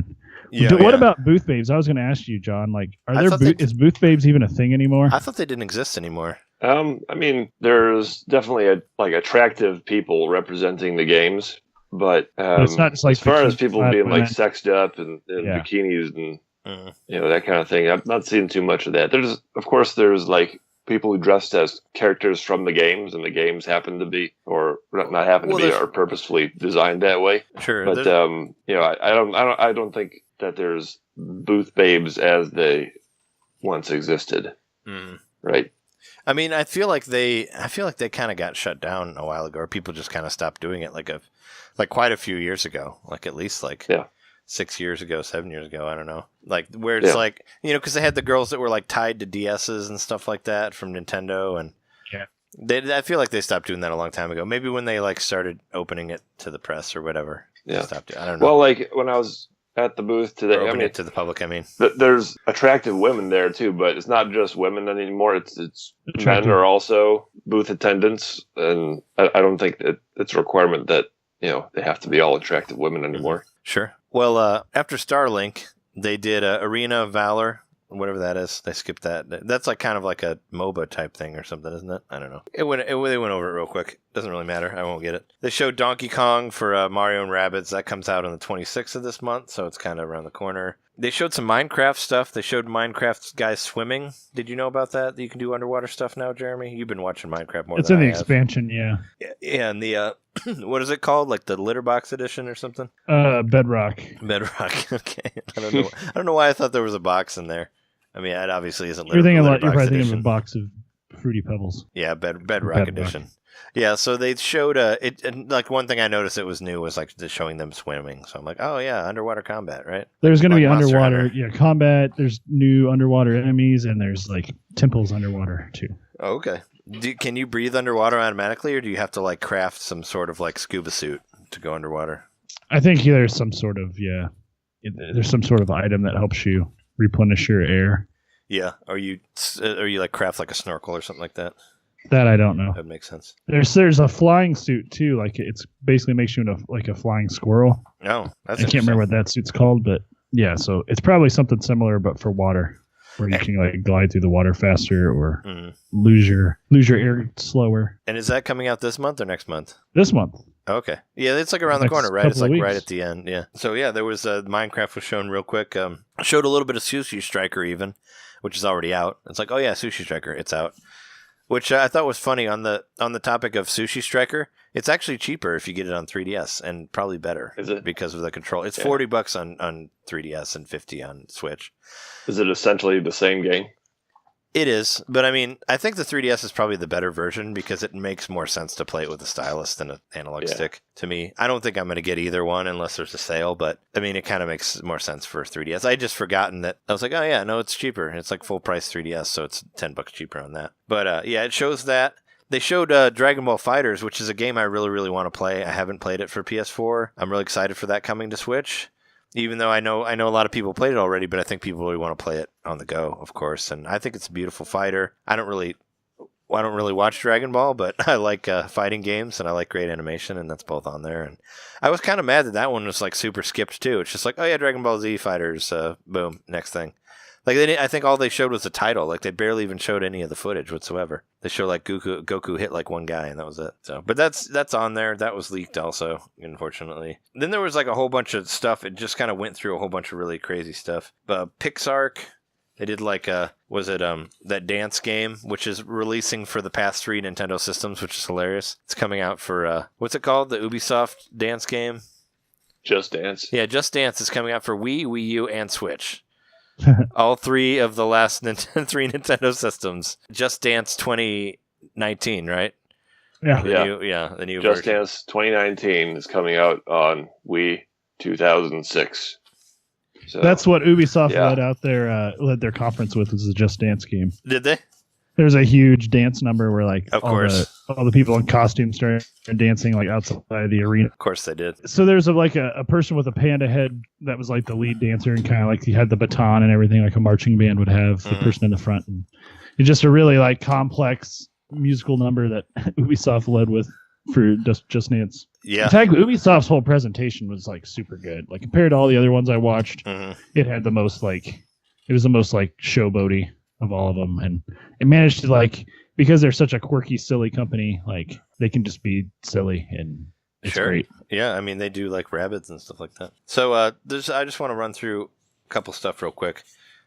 They showed Captain Toad Treasure Tracker, that's still coming out. Ninjala, that game looked interesting. It's kind of like I tried that one. Like a sword fighting Splatoon-y looking thing, because I know there's like ink and stuff. Is that by them? Is that first party? No, it's by another company. I forget their name, but definitely, everyone's right on the Splatoon influence. It really looks a lot like Splatoon. Yeah. Even in the menus and all that stuff, very like graffiti looking. It's pretty fun to play. It's like basically, seems like the main mechanic is you can run on the walls. You can like run on all the different sides of the buildings. Oh, okay. So it's kind of a parkour game.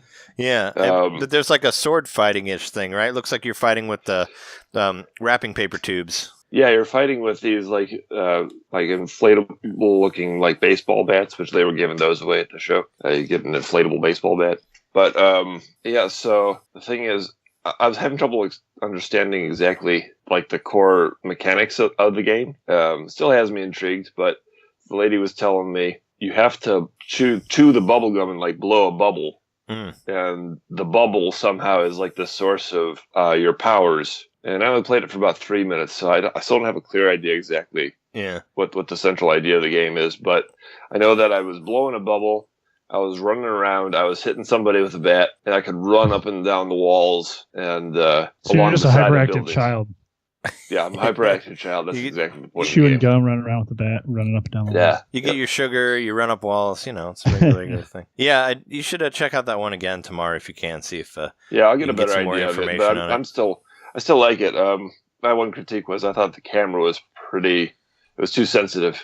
Oh, okay. Like, well, hopefully it you can doesn't do adjust a that. great job of trailing behind you at a proper angle, and then when you try to adjust it, it just goes whoop, whoa, like way too far. Oh, well, hopefully you can adjust that, like make it less sensitive or something. But yeah, no, that one looked interesting. There was like a bunch of them they showed like for half a second almost. Ark Survival Evolved, that was like a first-person shooter game where you're like fighting dinosaurs. So that interesting thing about that game, do you remember Jason Segelke? We went to college with him.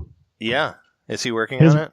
No, his brother Jeff works for that company that makes Ark. He played the beta of it for a long time and got really into it, and ended up like befriending the developers, and they just hired him to like move out to where the company is and like live there. I think it's in Seattle. Wow. To live there and work with them at the company and promoting it and stuff. So. Are you still in touch with him? Yeah. We should have him on the show, like when around the release time. That's a good idea. We should keep that in mind. Yeah. I think he'd probably do it. Yeah. He was last time I seen him was at Dan's wedding, so he doesn't come to Champaign very often. But I think Yeah, but last I knew he was moving to Seattle. This was just about a month or two ago that he said that. Yeah, we could just Skype him in. That'd be a cool thing to have. Like, it looked interesting. I mean, I was like, I'd play that maybe. I don't know. It's supposed to be one of the most like resource intensive games on the PC, so I'm interested to see how it works on the Switch. Yeah, well, they can make it work, right? So yeah, it showed that real quick. Some game called Carcassonne with like cards that you put down and built a map. I don't know what that is. FIFA's getting a sequel, even though a lot of people were pissed off about FIFA 18. But I guess FIFA 18 is getting a big update. Also, it showed a little update thing in the corner, so maybe they're going to try to fix that. I don't know. I don't play FIFA, but those games are on there. It's weird that EA is just doing FIFA and they haven't. I find it so weird that they're not doing Madden or something like that. Like I find it weird that they're not embracing the Switch because a lot of people are selling stuff on Switch. Like, I like Madden. I mean, I would maybe get it. I don't know. You know, I like those games, but I don't know. I figured they would go for that one too, or try like another one. Speaking of which, 2K18's like on sale for like $20 if you want to buy a $60 game for really cheap. You can do that on the Switch. But yeah, the FIFA. There was another game called Wasteland 2. I don't even remember what that was. That's a sequel to Wasteland. Oh, yeah, of course. Paladins, they showed a little bit of that, which actually, that dropped after we did our last show. That was another one that was like rumored with Fortnite, but they just automatically just threw it up on the eShop, which is really weird because Paladins is a $30 game right now, but apparently it's going to become free eventually. That doesn't make any sense to me. Like, you know, like Weird. Pay $30 now for an early access where you get all this extra shit, or you wait for it to be free and then you don't get the stuff, I guess. But I have a feeling that, I mean, Paladins releasing on the same day as Fortnite and Fortnite being free, I have a feeling that they probably got swamped by Fortnite. Like, I mean, who would... They're similar. I know it's like, they're sort of different. It's like a first-person... it's like kind of like an Overwatch type game, I guess, where you have different like classes that you can play as or whatever. But I just don't see it like selling that much. For one, it's $30, and for one, it came out on the same day as Fortnite, and Fortnite's free. You know, if you need some sort of online multiplayer, I figured people would just go straight to Fortnite. But yeah, Paladins was on there for a second. They showed a little bit of Dark Souls, but still no release date for Dark Souls. What the fuck, guys? Didn't they give a release date? I thought they said summer. Oh, It said summer 2018. They just said summer 2018. there's still No no release official date. release date because it was No supposed release to date. come out with the other, or we thought it was going to come out with the other console. It was versions, gonna. which it did not. It was originally scheduled for the 27th, and it didn't come out then. So yeah, Maybe they're having some trouble like possessing all those Dark Souls amiibos. I don't know, maybe. Well, I mean, because when we had Corey on the show about PAX East, he said it ran really well and like it was all like looked like it was all ready to go, but I guess not. But yeah, no, they showed like a couple seconds of it. Said summer 2018. Still no release date. That's kind of troubling. I don't know what's going on with that, but still no information about Dark Souls. That's kind of a bummer, actually. I figured they would have like given a release date, but no. With SNK Heroines, that was on there September 7th. Fallout Shelter. Fallout Shelter, yeah, that's out now. It's free. I don't really care about Fallout, so I didn't. If you want to play a download 3 or it. 4 year old mobile game, Yeah, right. have at it. Yeah, that's on there. Speaking of things that didn't have a release date that should have, though, The World Ends With You was on there. And it showed a little bit of that, but still no release date. It said fall 2018. Yeah. Wolfenstein 2, we already know that's coming out in a couple weeks. That's on there. Mega Man 11. Yeah, Mega Man 11. That's at the beginning of October. Tennis Aces, of course, was on there. Like a week or two. Yeah, there was another game that I wrote down, but I can't read it. What Monster Hunter Generations Ultimate. Yeah, it's Monster Hunter. You're right. Yeah, I tried that one.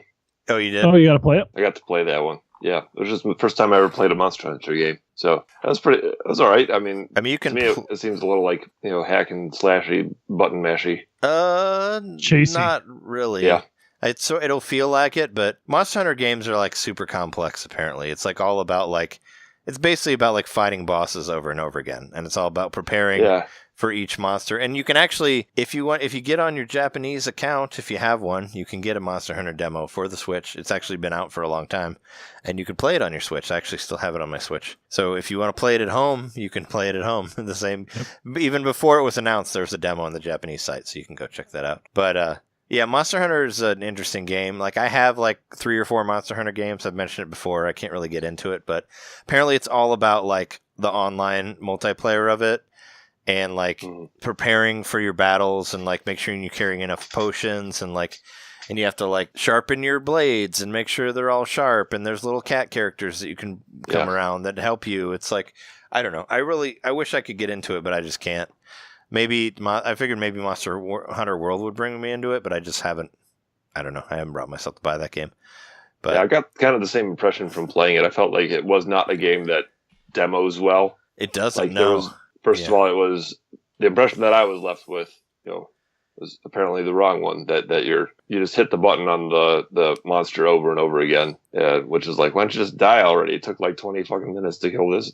Yeah, or whatever it is. You do, but there's also a lot of strategy to it because you have to like later in the game you have to like memorize the tells of the monsters to know when to dodge and stuff like that, and you can jump on them and ride them and stuff like that. Or at least you could in in 4 or whatever. I don't know.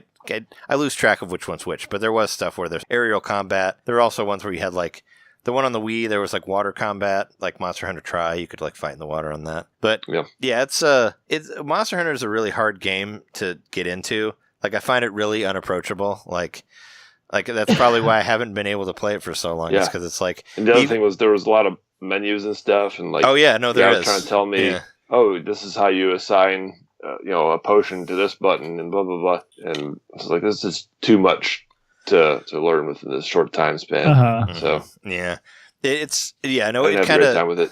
It reminds me of like all the loud sounds distracting you, and you're like, and not to mention the first Smash Brothers match was happening right behind me. Yeah. And you're like, I don't care anymore. Like, I really was hoping to try this for like 5 minutes. It ended up being almost a 20-minute demo. Yeah. Like it went really long. And then I was like, when's this going to be over? And then the thing came up and said, 5 minutes left. I'm like, 5 minutes. But Smash Brothers was going on behind me. I was trying to watch. You can't just leave. The big screen. And meanwhile, I was the only one. So there's like a party in the game, right? So it's you and a couple of the people. Yeah. So it was me and then 2 Capcom reps who are obviously taking their job seriously and trying to help me through the game and trying to be like, this is how you defeat the monster. I don't care. I just want to get out of here and watch the Smash Brothers thing going on right behind me. It's very distracting. Yeah.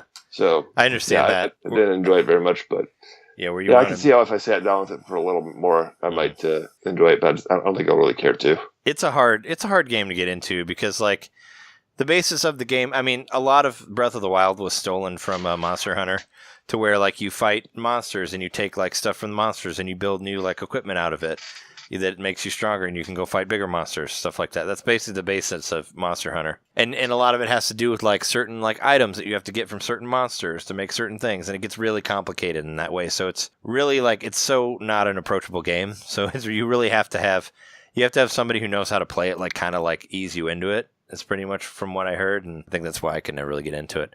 But speaking of wanting to like look at Smash Brothers other than Monster Hunter, those are all the games. They showed Tennis Aces for a second, but let's talk about Smash Brothers. That was the big fucking elephant in the room. We've already talked about it a little bit, but I don't know. I'm totally for it. Like I love that they're having everybody in there. That's what you should do with fighting games, you know? Like just be like, here's all the fucking dudes. I was really happy that Snake is back. I'm even happy that Pichu's back, you know, like Ice Climbers are back. Like I love the whole like slogan, and you saw a lot of memes out of this where it's like everyone is here, and I saw a lot of memes about Waluigi like crying because he's not in there. Even though he is in there, there was a trophy of Waluigi, and you get extra points for killing him. Did you catch that? I thought you'd find that funny, John. Like I didn't catch that. It's not necessarily Waluigi, but if you like assist trophies, like you know how they come and attack you, if you take them out, like if you're playing in a point game, you can actually get a point for taking out the assist trophy. And the one that they show you taking out is Waluigi, and then you get a point for killing him. And I thought you'd get a kick out of that because it's like, oh yes, because they're like, oh. So it's kind of funny that the Washington Post actually wrote an article about it's the headline is Waluigi was robbed and humiliated by Nintendo, and his fans are furious. Oh, about getting a point for knocking him out. I thought that was pretty awesome actually, because I don't care about Waluigi. And really, if you put Waluigi in there, he's basically going to be like Peach. Like it's going to be like. Actually, I think it'd be kind of funny if he was like an Echo character for Peach. It could be a Waluigi outfit or something. Because all he really does is like show up for sporting events. So he's going to have the same sort of move where he can like hit somebody with a racket or a tennis, whatever. You know, like what would he have? He has no game. He has no game that like gives him any sort of interesting power or whatever. Like there's nothing. He has roses. DDR Mario Mix. Roses. DDR Mario Mix. They could go back to that. They could do the callback to DDR Mario Mix. I don't know. Have him. I say he throws do some roses. dance moves or something. Yeah, he does do a lot of tuxedo Rose. Mask. He does do a lot of Rose stuff in the tennis one, but he doesn't really have. I mean, you gotta make Waluigi whatever it's called before you give him a character. I mean, he can't Waluigi Pinball. Yeah, I mean, I'd play Waluigi Pinball. I mean, that was like my favorite level in Mario Kart. But I thought that was funny that they took him out and they're like, oh yeah, you get points now. So yeah, the memes are hilarious. Mm-hmm. Somebody suggested one time, I think on the forum, that if Waluigi were to get his own game, it should be a dating sim. And for a moment there, I was like, yeah, I would kind of get that. What if you can, like, it'd be funny if it was a dating sim where you're a girl and you have to just avoid a Waluigi. And if you actually end up dating him, then you lose. And you have to start again. Like, it's like, you have to go out of your way to make him, like, to not get into the trap of his, like, romance or whatever. I'd be into that. Where it's like he's the bad guy, and you want to, like, if you end up, like, going on a second date with him, it's over. The game's over. You got to start over again. What if they put Waluigi and Tingle together in a game? They could be a good team. Yeah, right. They could go around like terrorizing women and children and creeping everybody out in general. I don't know what the game would be, but I bet the cartridge would smell bad. They should put Slippy and Grippy in there too. Slippy and Grippy, Tingle and Waluigi's awful game, awful group of Waluigi keeps popping Tingle's balloons with the thorns on his roses, and Tingle's like, "Stop it!" They should take all of them and put them in Sonic Team Racing, and they can be part of Sonic and his shitty friends, the racing game. They can hang out with Big the Cat and everybody else. They'd fit well with that team, I think. Crossover. Bad Nintendo characters meet bad Sonic characters. That'd be a great game. Waluigi versus Big the Cat. At the shitty Olympics. Yeah, do it. But yeah, no, that was in there. I don't know. What do you guys think of, like, it's Smash Brothers Ultimate? I mean, it's kind of a rehash of the Wii U one, but they tweaked a lot of stuff. They're adding new characters. They're adding new levels. I'm actually fine with it. I don't have any problem with it. I mean, I don't feel like I'm getting sold the same game. Like, I feel like there's enough different stuff that I'm fine with buying it again, you know? Yeah. Like, actually, I kind of called it, like, me and Jeremy were playing Smash Brothers last night online, and I said, like, I kind of wish they bring Pokemon Trainer back, and they did, you know? You also said Pichu. Pichu, yeah, and he came back as well. Well, Pichu, we haven't seen Pichu since Melee, and Young Link is coming back. Now there's 3 Links. You can be 3 different Links in here now. So many Links. I really liked the way they did the presentation, actually, around Smash Brothers, because it reminded me of, like, you know, like that video extra that you could do on GameCube where you could see them all interact with each other. That was, like, kind of the whole video, you know, when they were going through the different characters. Did you ever do that? You can unlock it on a Melee. Like, Jeremy and I watched it, like, when it first came out, and it's pretty hilarious, where it'll just show them, like, walk around and they'll do, like, different poses and stuff. Mm-hmm. I don't remember specifically what you're talking about, but yeah, if you have Melee, sure, watch it. It's hilarious. It's like in the options. You can find little videos that, like, that the developers made with the characters. But this is kind of how it is, you know, where it'll show, like, here's DDD and he's, like, asleep, like, next to Peach. Like, they had all this really funny stuff, and it's like, here's a new item that heals you, and it shows, like, them run over and fall asleep on the item or whatever. There's all this cool, like, Ridley murders Mario. Yeah. Yeah. There was all, like, Hail this through the heart. Yeah. Oh, yeah, no, totally. Spoilers at the very end. Ridley is in there. I mean, that's what everybody wanted. They got it. They shrunk him, but, you know, nobody cares. I don't know if you guys watched any of the Smash. Bowser changes size all the time. Yeah, which he does now. He actually becomes Giga Bowser, and it's reminiscent of Yoshi's Island now, where you fight the giant Bowser. Yeah, that design looks cool. Yeah, so that's cool. And they've streamlined all of the super moves now. So now or Final Smashes, as they're called. Now they're pretty much like super moves, you know? Like the Landmaster isn't there. Well, no, it's not. You know, like in like Sonic, like you turn into Mega Sonic and then you had to chase people around as him to knock him out. You don't do that anymore. You just turn into Super Sonic and he automatically goes and hits everybody. Like now it's more like a super move. There's not like where you turn into a super powered thing and move around. They completely took all that shit out. So they retired the Landmaster. You don't turn into Wario Man and fight people. Now there's just like a cutscene. So a lot of it's just like cutscene stuff. I think they wanted to just make it more streamlined.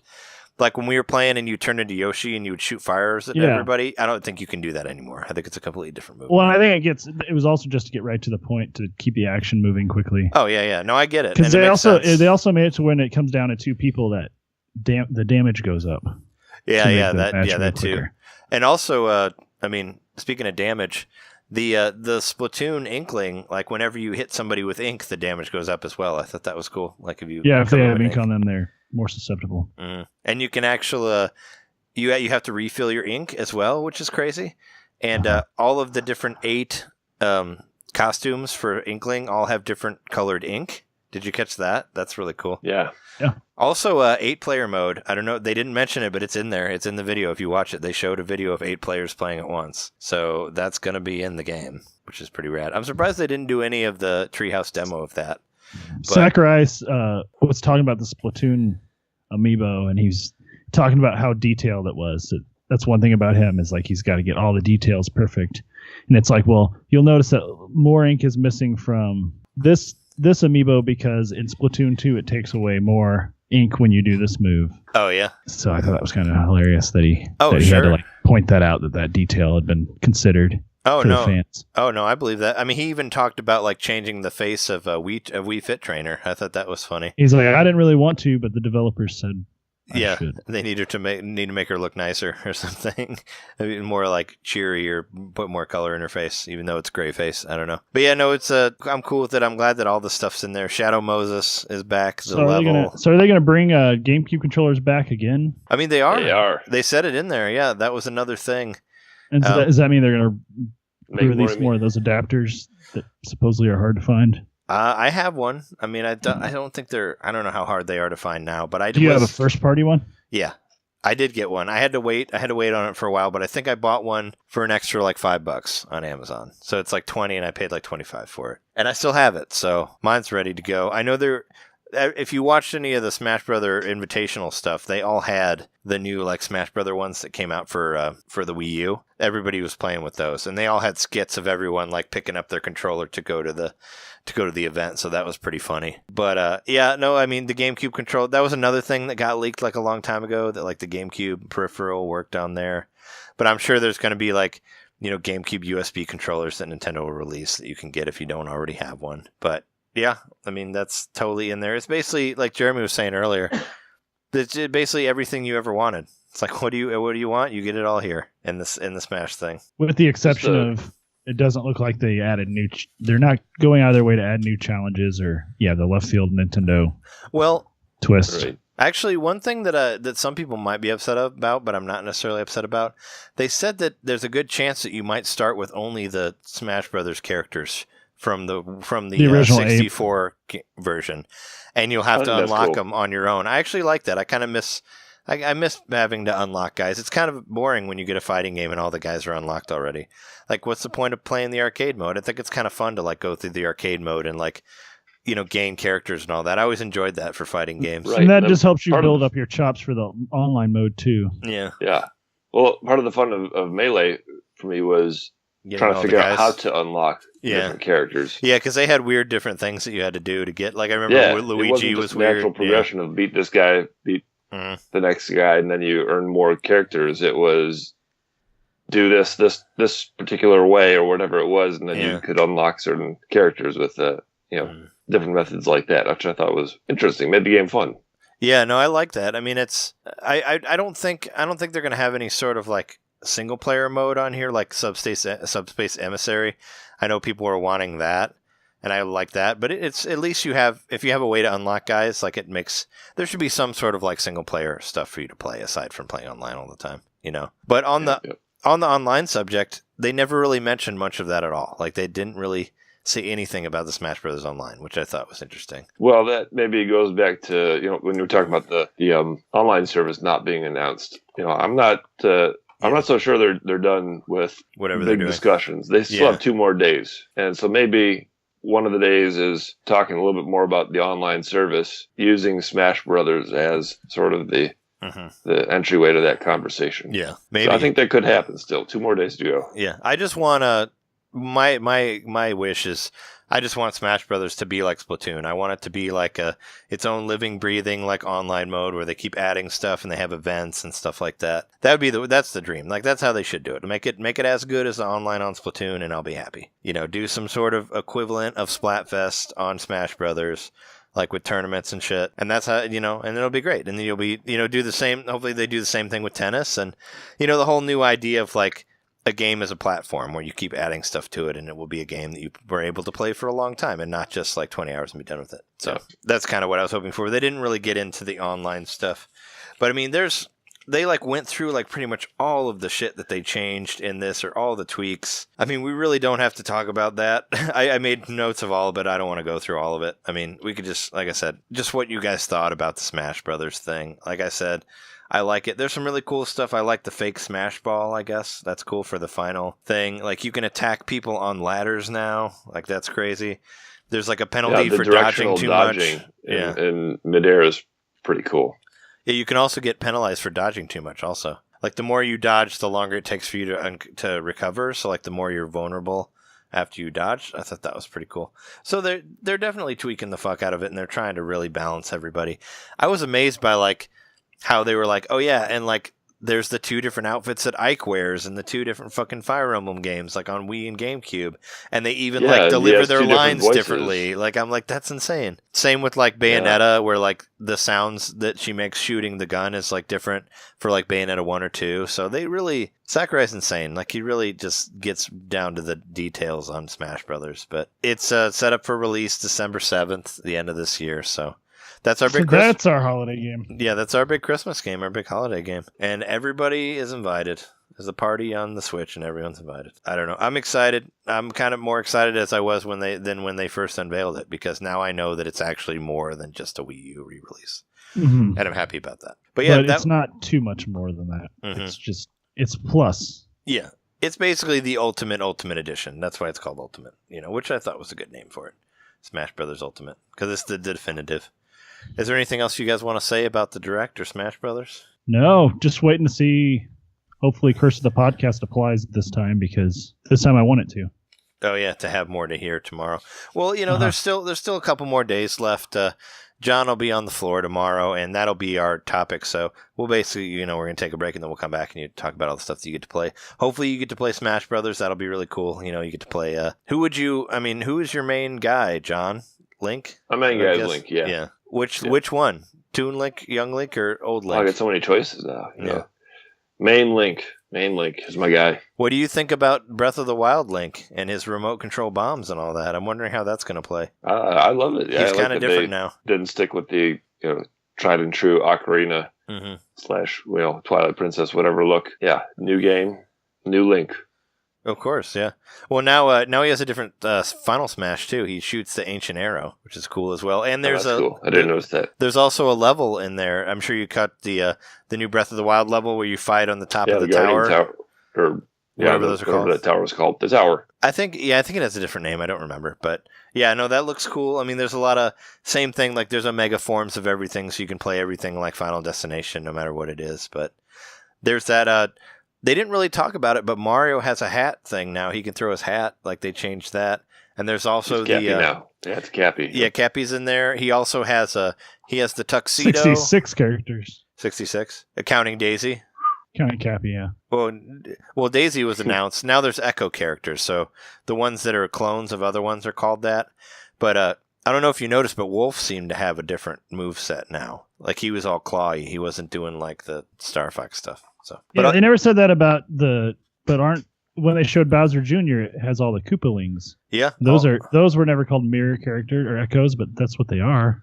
Yeah, well they're just different skins, I guess. But Daisy would be a different skin of Peach also. Yeah. I don't know. I always thought that you could, because you can like dress up as Jean as Bayonetta. Oh yeah, and Rodon is in there as a assist trophy. I thought he was in there as a playable character. I was like, what? But no, he wasn't. But yeah, lots of Smash stuff. John will play more tomorrow, so we'll talk about that. But yeah, I mean, that's it.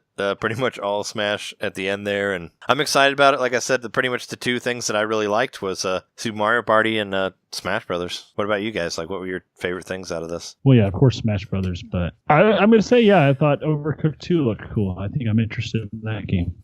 Yeah, besides Smash, I was fascinated by Ninjala, and having gotten to play it, I thought it has promise. I think they got some things they got to work on to refine it a little bit, but yeah, it could be a cool game. All right, cool. And I'm looking forward to Starlink. I think that is going to be a really fun one. Yeah, I'm interested in the co-op, and hopefully it has some online co-op, so that could be a lot of fun. But we're going to take a break, and then we'll jump to day 2 and talk to John about what all he's played. Break time. Be right back.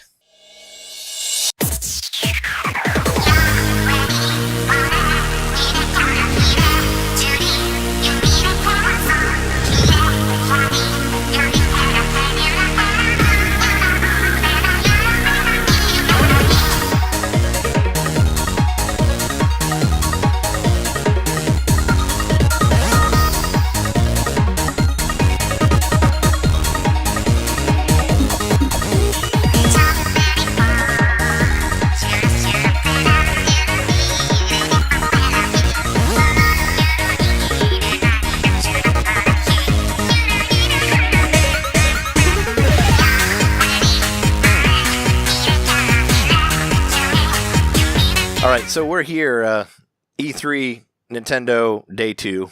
There's been a little bit of news, I guess, that's happened.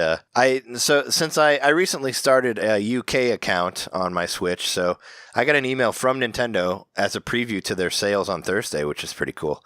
Even though by the time this will be up, they'll already be up. But we kind of got an insight here. There's like a list of Switch games, 3DS games, and Wii U games that'll be on sale, and they're basically stuff that has to do with of course the things that were talked about during E3. You know, so for the Switch, there's for the Switch, it's like looks like Splatoon 2 will be on sale, which is huge because that game's really popular. And with the Octo expansion coming out, that's pretty rad. So you could probably get it, hopefully, for, you know, maybe $60 like with it. I don't know how much it's going to be on sale. The email said the games will be up to 50% off, but I was unable to find a price for them. So, but it just showed me a list. So it was Splatoon 2, Zelda Breath of the Wild, Fire Emblem Warriors, and Ultra Street Fighter 2 were on there. Wow. So that was the ones that it showed. And also there's like stuff for Wii U, like I didn't look through all of them, but you can get like Smash Brothers and 3DS Smash Brothers, like those are on sale.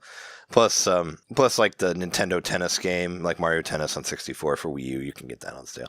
So like stuff that has to do, you know, with the games. The stuff on the show floor. Yeah, there it is. E3 2018 sale up to 50% off. But I doubt that any of the Switch games will be 20% or 50% off. But I found this on Nintendo.co.uk. I don't know, maybe since they're in a different time zone, I got it early, but sometimes sales are different, but if they're E3 sales, I would imagine they would be consistent across the board. Yeah, so there's the 4 of the Switch ones.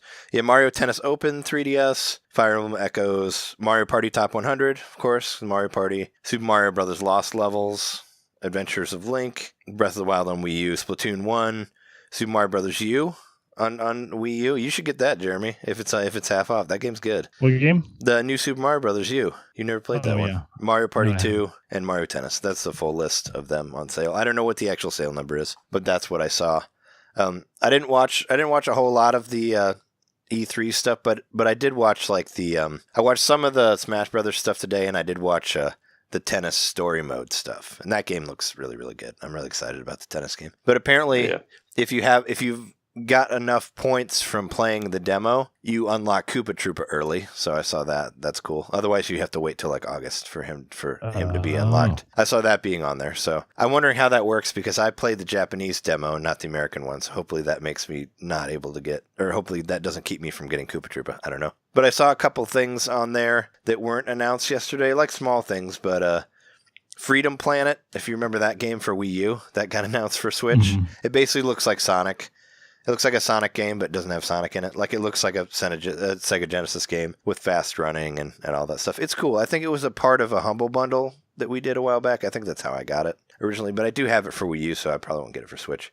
There's also another game called Labyrinth of Refrain that's done by the guys who do Disgaea. So, and it kind of looks like Etrian Odyssey with, like, the first-person maze type stuff. So I saw those were added to the Nintendo shop, so there's a couple new games on there. Did you guys see anything else like in the live stuff that I forgot? I did. I watched the Octopath Traveler. I watched most of that gameplay today, and they said that the demo's out tomorrow, and that it has 8 characters you can play. Oh, the new demo's out tomorrow? Yeah. Oh my god! So that's pretty exciting because well, shit. I thought the demo was coming out with the new demo was coming out when the new game was released. Yeah, that's what they said. Sounds like it's coming out tomorrow. That's what they said in the direct. They lied. Now it's coming. Well, that's tomorrow.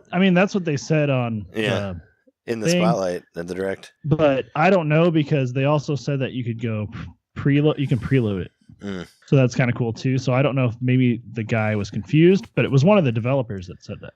Oh, okay. Because it was like at the very end, they're like, "Do you have anything you'd like to say before we're done?" And they said the demo would be available tomorrow, and there would be 8 playable characters. Wow.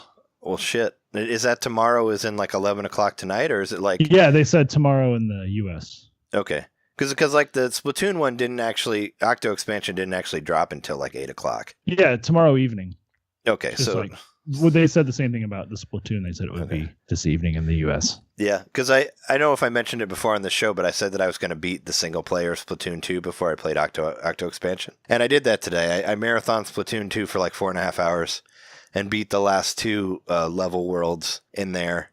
and played an hour of Octo expansion. So I did get to play that. It's pretty rad. It actually reminds me a lot. I don't know if you ever scanned any of your amiibo for Splatoon 1, Jeremy, but if you do that in Splatoon 1, you unlock like these different versions of the regular levels where you can play with different weapons and stuff, and it's kind of like a challenge mode where like sometimes you have like limited ink and stuff like that.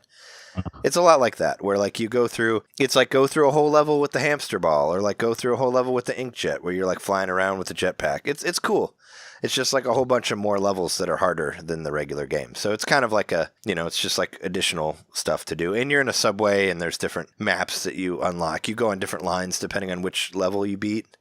And it's all based on the money that you collect, like the in-game currency. You use it to purchase the way into whatever level that you're going to. And some of them are really hard. Like some of them actually kind of remind me of some of the Breath of the Wild stages. There's one where you have to direct like an 8-ball through a maze. That reminded me a lot of like the Legend of Zelda, cool. Breath of the Wild dungeony type stuff. So, except for this one, if you drop the ball, you die.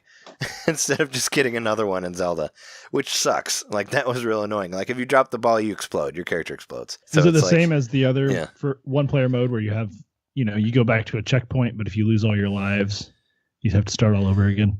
Yeah, there are checkpoints, but in this one, you don't gain a life when you get to a checkpoint. So they made it a little harder in that. In the regular game, every time you get to a checkpoint, you get an extra life. And this one, you don't. But when you get a game over, you can actually spend in-game currency to continue at your checkpoint again once you've run out of lives. So it's not as bad, but it's just works out a little bit different. And it involves that old man from the first Splatoon, if anybody finished that, like him, like Sergeant Cuttlefish or whatever his name is. There's a part in the very beginning of it, like spoilers, but it's super early. There's a part where him and I forget, it's either Pearl or Marina, but they like start a rap battle like over a walkie-talkie, and it's absolutely hilarious. I laughed. I thought that part was funny. But yeah, no, it's super cool. It's super quirky. It's like, just more fun Splatoon single player. Like if you like single player, definitely check it out. I mean, Splatoon is a game that kind of goes on forever, because they keep adding stuff to it, which is great. And there was an update to the whole game too. I don't know what all that added, but I'm sure it like did some more balancing stuff with the weapons or not and whatnot, and probably added some more weapons to it. But yeah, it's cool. I went for the $20 and I'm, fully satisfied with it. I mean, it looks like there's a lot of levels in there, so I don't feel like I got ripped off. Plus, it looks real nice, too. Your Octo, you get to make a new Octo person, like change your eye color and hairstyle and sex and all that stuff. So I did that. Also, Shining Resonance Refrain has a demo out today. That's like a sequel of sorts to Shining Forces from Sega Genesis. It's a Sega RPG game. It doesn't really play like Shining Forces. It's more of a live action RPG type thing, but it's like a 40-minute demo. It's really cool. It's fully voice acted. Apparently this is a game that was out in Japan a while back, but it never came to America, so this is like the English release remastered version or whatever. And it's cool. I like it a lot. I played through it and I really enjoyed it. It comes out July 10th. But you can play the demo for free now if you're interested in checking it out. It was Jeremy and I and Kate, we talked to her about it. Like she mentioned it when she was on our show, that there was a new Shining Forces game, and that's this one. So it has a ridiculous name, but don't let that scare you. Definitely should try it out for free. But it's fun to play. Is there any other news stuff that you guys saw in the events or whatnot? Nope. Yeah, I didn't see any news other than the things that I saw. Okay, well let's get to on the floor. I was tuned out, so. Yeah, other than we'll hear from. Did you get to play adventure mode in Mario Tennis Aces? No, adventure mode wasn't an option for playing. We did see a little bit more of that in Treehouse. Yeah, I happened to be tuning. I was taking a break and eating lunch, and I tuned in, and I saw that whole part about the adventure mode. It looks awesome, right? I thought it was really funny. Did you see like Mummy, Wario, and Waluigi? No, I missed it. That part. I saw they went into the forest and they were fighting PB Piranha. That's where I tuned out. I think maybe it was after that. There wasn't a lot more after that. Yeah, because there's a part where it shows Wario and Waluigi and their mummies, and they say later that they're wrapped in tennis grip tape, and I thought that was funny. I got a kick out of that. That's like where their mumminess comes from. So it's cool that they're like keeping it with the theme and all that, So it looks, the more I see of that game, the more fun it looks. And I mean, you unlock sacred like special rackets when you defeat bosses.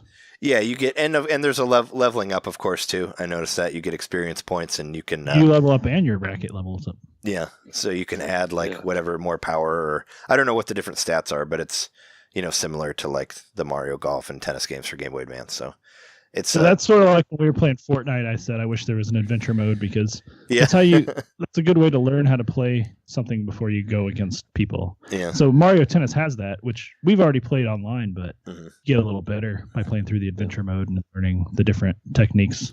Yeah. I had to play Mario Tennis again today. It was actually a requirement to get to the rest of the booth. Oh, really? So, Yeah, if you it's want like to an get entrance into the fee. booth, the first way, if you're playing Smash, you go play Smash directly. If you're playing Let's Go Pikachu, you go play that.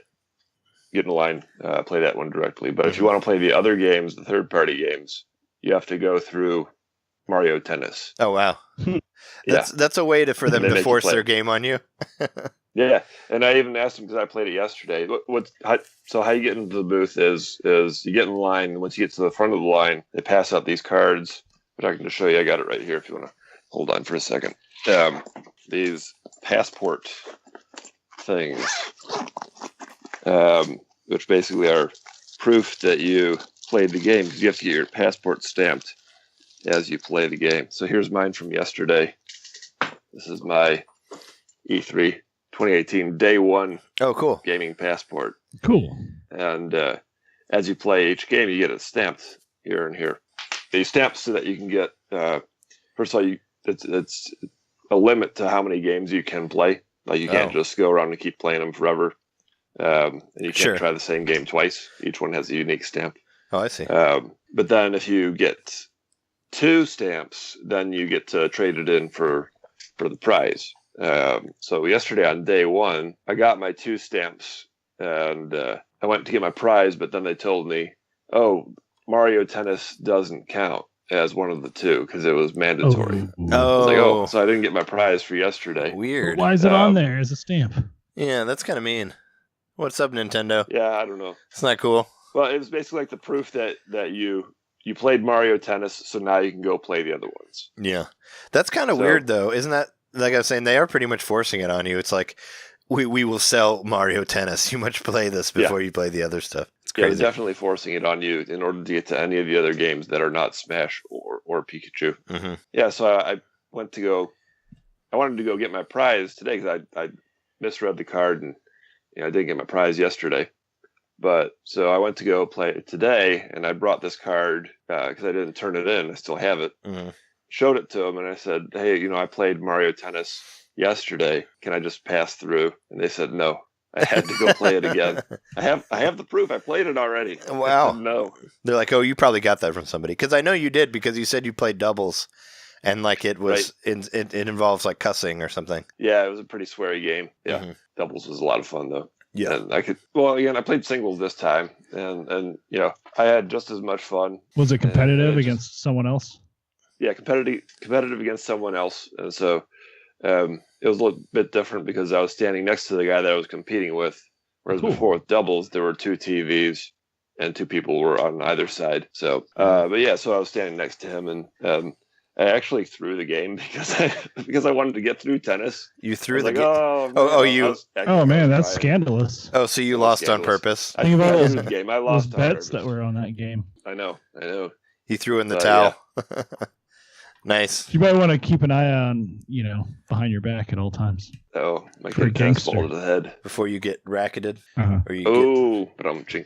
You get involved. There is a tennis racket. You get involved with racketeering, something. Yeah. Yeah. So I threw the game and moved on to the other games, and I wanted to get my 2. So I went to the first one. I wanted to go. It was toward the end of the day. I wanted to go to the one that was the shortest line. The shortest line happened to be FIFA. It's like an amusement park. Exactly. Oh, the shortest line was FIFA 19. Yeah. So you played FIFA 19? I played FIFA 19 because it was the shortest line. Yeah, I figured that. It's a soccer game. Is it do you have to play for a long time? Like, because can't soccer games go for like 30 minutes or something? Or they probably have it set to like, I don't know. I don't know anything about soccer. Is there like a 5-minute limit, or how do you play it? I don't know anything about FIFA. I haven't played it since 64. I haven't played it since the Game Gear. Yeah, so, there's 2 halves, I think. So, and they're really long. So, I was saying, how long they just had like the rules set to where it was a timed game, or how long did you have to play FIFA for? Really paying attention. We ended up playing for like I'll say 10 minutes or so, maybe 15 minutes. Yeah, and you had to complete the demo. You couldn't just like, hey, I tried it. Can I get my stamp? No, they made you complete the demo. Wow. So I played FIFA for like 15 minutes. Totally lost that one. Yeah. And it was me against. It was me, a guy who did not really want to play FIFA. Was just trying to play it for a stamp versus a guy who was like really into soccer. He was. I want to say he was from Spain, from the accent. Yeah. But he was like obviously all about FIFA. Oh yeah. And like And he destroyed mismatch. you. So I just said, "Hey man, I suck at FIFA, and congrats for the ego boost. Here it is. Enjoy your win." Yeah. And moved on. And I went to go to the next game, and Starlink was a very popular game. Okay. So I went to get in line there. There was only like maybe 10 people in line, which is pretty big for the lines in the booth. Generally, they try to keep the people out, the big line out. Yeah. So that the booth is wide open. But what I didn't realize was that the demo was pretty long for that one. The demo was actually like 20 minutes. Oh, okay. And so there was 8 people ahead of me, and I waited for a pretty long time for that one. Mm-hmm. Damn. How is it? Really fun. I Yeah. loved it. Yeah. I thought it was great. Did it sway you? I know yesterday you said that wasn't it yesterday you said you were intrigued, but you weren't you were still kind of on the fence? Yeah, it swayed me. Yeah. Absolutely. It's from my time with it. I mean, it's pretty evident to me. It's a Star Fox game. Oh, really? That's what it is. It's a Star Fox game. Wow.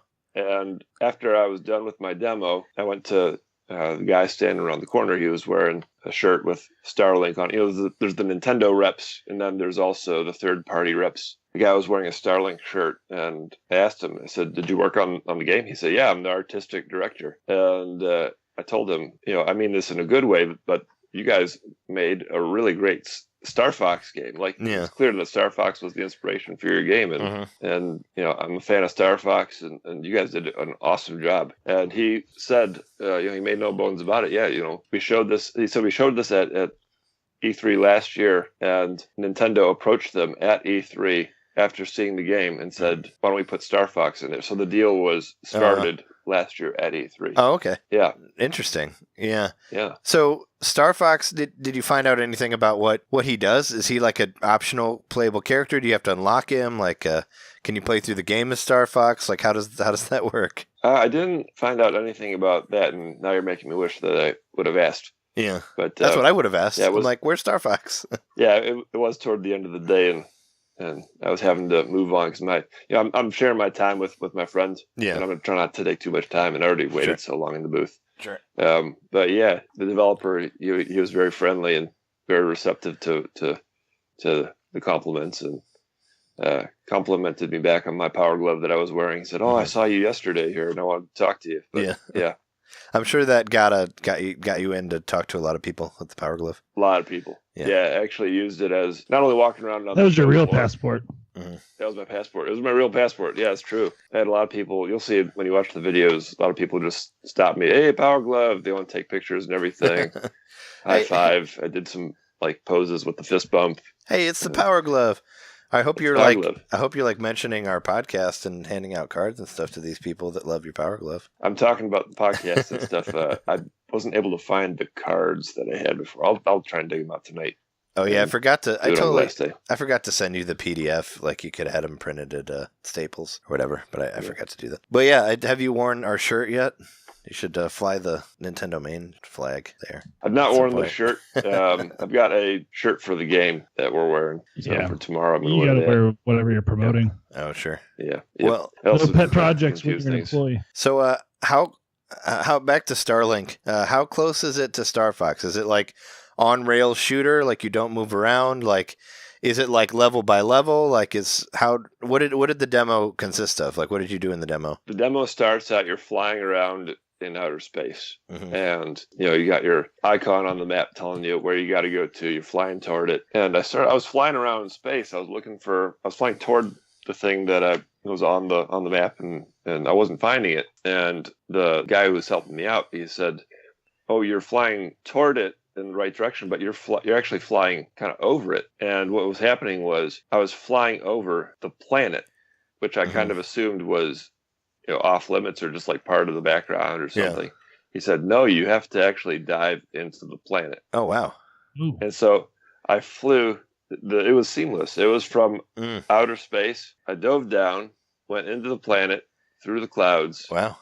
and now I was flying around on a planet. That's awesome. I thought it was really impressive, technically, yeah. Can you get out of the plane? Can you walk around on the ground as a person? No, you can't get out of the plane, at least not that they've admitted yet. Mm-hmm. But you're flying around, and then once you get down toward the ground, it's kind of, the control scheme kind of changes. You're more like hovering on the ground. Sure. It's not like a Land Rover or anything like in Star Fox, but you can just tell the scheme changes from like free roaming flying to more of a hovering on the ground, tactical maneuvering kind of thing. And there's this giant, I don't even know really what it was. It was like this giant organic structure that's kind of pulsating, and with like tentacles or something planted in the ground. There's like these bulbs at the bottom that you have to shoot. These red bulbs, and you have to go around and shoot each of them. It kind of reminded me of one of the battles in Star Fox 64, where it's just vague in my memory right now because I haven't played that game in a long time. But there was something where you had a big like mothership, and then you had to go around the mothership and hit the little things around. Yeah, it was kind of like that. That's where it really started to set in for me that this is a lot like Star Fox. Yeah.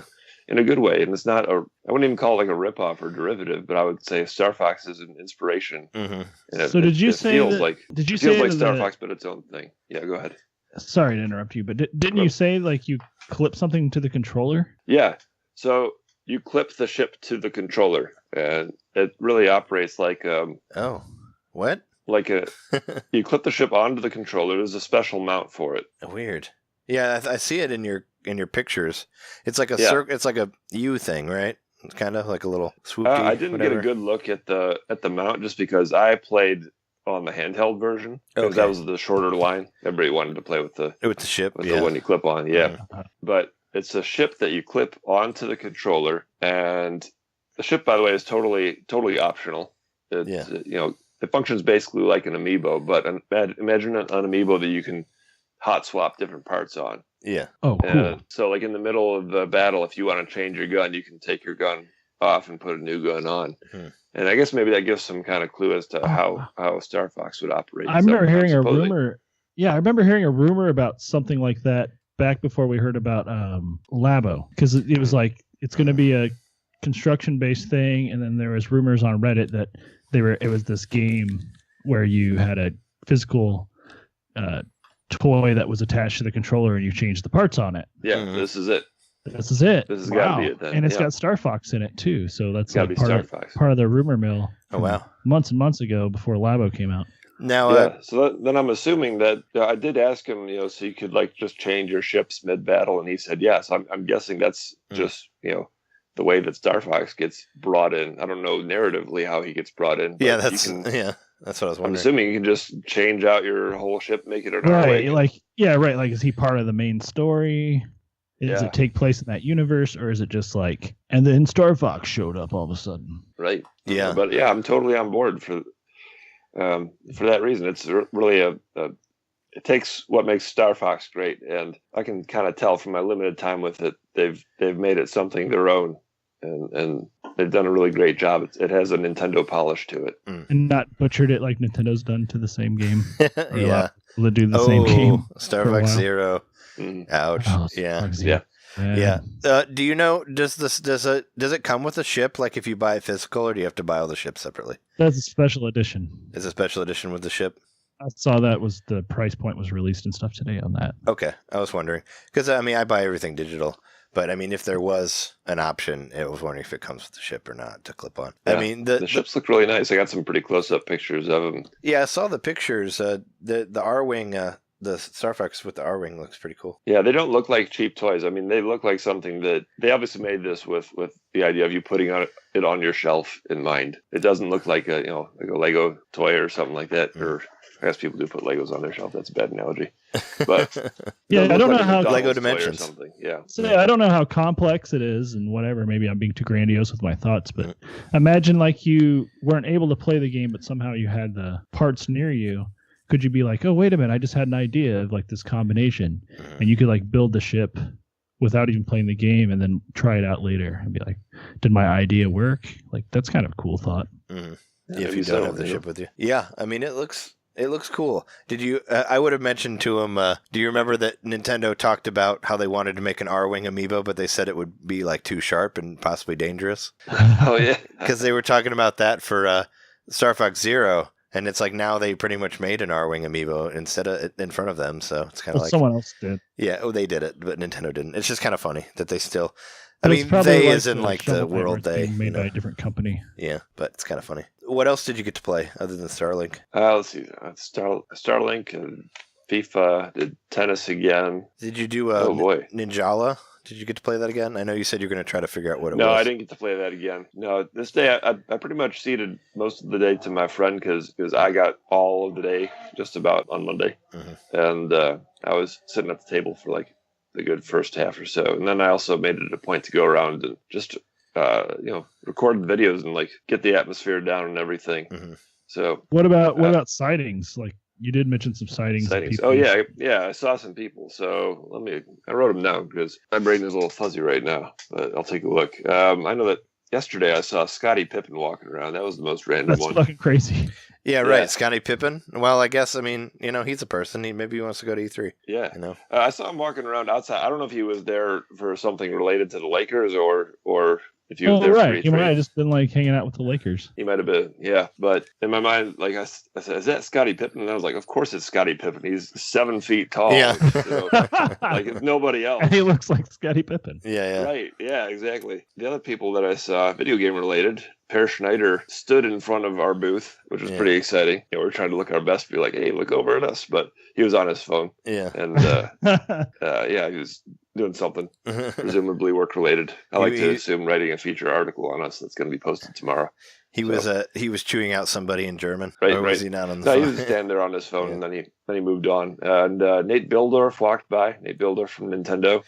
I just saw his name in the credits of Splatoon 2 after I beat it. After I saw that message, I was like, "Oh, hey, there's that guy that you said you saw," because he did some of the translation, I guess, on Splatoon 2. Yeah, well, he's the head of Treehouse. Oh, okay. And I know that he's done a lot of writing. He was a primary writer on the Mario and Luigi series, which of course everybody likes the writing on that. Yeah. So I saw him, and where's my list? Hold on 1 second. I know you met a guy named David K. Yeah, David K. He's a concept artist, and he's worked for Bethesda and a couple other companies. And he showed me some of his artwork, and like, man, it is like good. These aren't sketches. It's like the real deal. Oh, sure. Quality paintings, high details. Yeah. So I talked to him for about half an hour. Yeah, he's a big Metroid fan, so we talked a lot about Metroid and the origins of Metroid, which nice. He told me some things that I had never known before about that. What did he say? Maybe I should save some of that for later. I want to see if we can get him on. Well, I'm sure show. you got contact information from him, right? I mean, you got contact information. Yeah. Okay, yeah, because I'd love to have him on the show and talk to him. You can save some info for later if you want. Yeah. Yeah. I could make sure do a whole other thing. Save it. Just make sure you get just him some on. of the surprises and stuff that he told me. It was just like, really, Metroid came from this and that, and I just had no idea. Just make sure he comes on the show.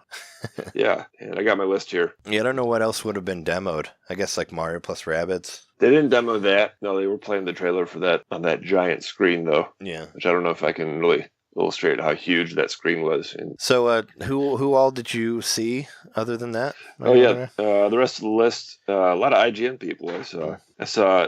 Of course, I stopped by the IGN booth and was watching a bit for some of the recording. So Alana Pierce was talking to, I think it was the guys from Rage, the guys who Rage were Against on the stage Machine? the other day talking about the game Rage. Oh, right. I was like, what, the band? Alana Pierce. The really tall guy and the guy that was much shorter. Yeah. Isn't what's his face on there? Romero? Isn't John Romero on there from Doom? I thought he worked on Rage. Did he? Yeah. Oh, I don't know. Yeah. I mean, he originally did. I mean, that's why I got the game. I got the That's first not the one. two people that were on stage, though, Yeah. when they revealed it. Mm. I saw, because I was watching IGN for a bit, I saw Max Scoville, Yeah. from IGN. And walking around on the floor, I saw Fran Mirabella. Mm-hmm. I'm sure his hair looked ridiculous as normal. He looked like a handsome gentleman. His hair has its own, like, protein thing going on. It's got some weird hair shit and whatever. Just take a look at it. It's like its own thing. His hair is. It's its own beast. He struck me as a fine-looking dude. Yeah. And the last person that I saw, Tay Chocolate Rain Zonde. You saw Tay Zonde? Yeah, Chocolate Rain. Did you talk to him, or did you just happen to see him? No, I didn't. I walked by him, but you locked eyes. You saw him, and he walked up to you, and he's like, Pretty. Do you want me to sing about the chocolate guy. rain? Yep. I just think of him as his, because he was like a character in that South Park episode with all the YouTube guys. And I always think of him talking like that, where he's like, do you want to hear about the chocolate rain? Yeah. Some big, I don't know what publication it was, but there was a pretty popular article about him recently. Yeah. Which was like, Chocolate Rain was woke, was a woke song before, you know. Was it really? Yeah, right. It was all about breathing. Is that because he turned away from the mic to breathe and all that? That was a big thing. It was like, there's, I mean, according to him, it's all about, maybe not completely about, but there's like racial stuff in it. So, sure. Well, I mean, it is about like, it is called Chocolate about Rain. That sort of like the woke, quote unquote woke, like social justice warrior movement sort of thing. Sure. And not like in a bad way, but all encompassing, more to say. Yeah. Was there anything like in particular that you saw that like struck you as crazy, or you're like, oh, that's cool, or while you're walking around, like how big is that screen that's on the show floor? It can't be properly described in pictures. Mm-hmm. You know, it's obviously it's different screens like sort of connected into one, but for all intents and purposes, it's the biggest screen that I've ever seen. It's massive. It's like a stretched out Jumbotron. Yeah, it's like 100 feet long. And I want to say probably a good, I don't know, maybe 15 feet tall. And you said they did that whole, like, that scrolling artwork that they showed for all the characters in Smash Brothers, that they put that entire thing in, like, panorama form. Like, hey, as cool as that might look on your iPhone or your computer screen, when you see it 100 feet long, with, like, the best quality LEDs or whatever they used, OLEDs, bright, vibrant colors, like it's spectacular. Yeah, it was great, and you know they're playing different animations on that screen all throughout their show. You didn't see any dead Definitely, pixels. You didn't see any dead pixels. Yeah, no, there was just one dead pixel in the corner.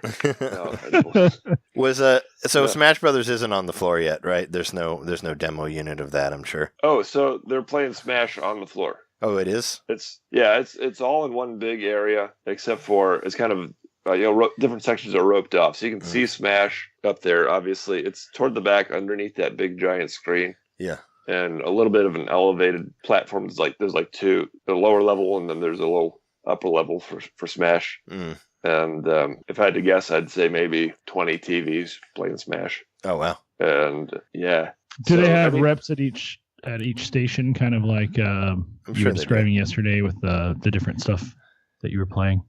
Yeah, each TV has someone standing there guiding you. There's probably one rep for two TVs. Yeah. And for Smash, there's an MC, running the whole thing. Yeah. And everything's all in that one space. Nice. And you didn't get to play that yet, right? But did you get to see any of it? I'm playing tomorrow. I'm sure you watched some of people playing it and all that, right? Yeah, I stood back and watched it for a little bit. Yeah, that's very exciting. People love the Smash. How does it look? Is it smooth and looks great? Anybody play as Snake, or was he on there? There's 20 characters that you can pick from. Yeah, and I didn't gather exactly which ones. I don't remember which ones it was. Snake on the in the tournament. Maybe they don't want to. You saw somebody play a Snake. No, I didn't. I saw people play as Ripley's, believe it or not, but I didn't see Ridley. I saw like all the new characters, but I don't recall seeing anyone play as Snake. Yeah, maybe they just don't want to play as Snake. I don't know, or maybe he's not in there. I don't know, but that's cool. I mean, hopefully you can play it tomorrow. But that you can talk about it next week. Our episode's already pretty long. But if there's not anything else you want to mention about E3, we can close it up here. Yeah, that's good for day 2. I spent most of day 2 working. I'm obviously there helping my friend. Yeah. With his game Max Duo. We'll have him on the show next week to talk about his game. Yeah. So if you want to hear more about what we were doing, tune in next week for that. Well, you should always tune in next week, because you should be here every week to listen to NintenDomain podcast. You, the listeners, what I'm saying. But we'll have him on next week to talk about that. And then, you can fill us in on more stuff that you play and all that tomorrow, of course. That'll be in our intro. Yeah, I'm sure there's gonna be Curse of the Podcast style news no matter what, because there's a presence of most game companies until Thursday or Friday, right? Like they're going through tomorrow and some. I don't know when the show's officially closed, but most have been saying officially closed Thursday. Tomorrow at 6:00. Okay, so it closes tomorrow. So there still could be some last minute stuff that we'll have to just talk about next week. Yeah, but in the meantime, you can catch videos that we've been putting up on our YouTube, youtube.com/Figmater, FINGMATER. I'll put up a video at some point of all the stuff that John shot, so you'll get to see him walking around. Also, I put up a video of Octo expansion on there, and you can also look at the Shining Resonance Refrain that's on there as well. And Jeremy and I, we fell into the rabbit hole of Fortnite last night and played for like 3 hours, so Jeremy made a little video out of that, so you can watch us watch all of our triumphs and not triumphs in Fortnite. But it's a fun game to play, so you can watch all that stuff will be up. And, you can find us at NintenDomainPodcast.com also. And download the podcast at all your podcast apps and whatnot, and review us. We like that stuff. Send us an email at NintenDomainPodcast@gmail.com. And you can catch me streaming at, me and Jeremy, at twitch.tv/NintenDomainPodcast. We've been streaming. We streamed a lot of Fortnite last night. I streamed Splatoon all day today, plus the Shining Resonance thing. So you can find all that. I normally stream on Wednesdays and Thursdays as a regular thing, and pretty much every night at like 2 a.m. And we also have our Friday stuff. We'll probably do more Fortnite stuff this Friday, but you can check that out. But we've been your hosts. I'm Trey Johnson. Jeremy Mikowski. John Mitter. And thanks for listening. We'll be back next week to talk more E3 stuff. So stay tuned. See you later.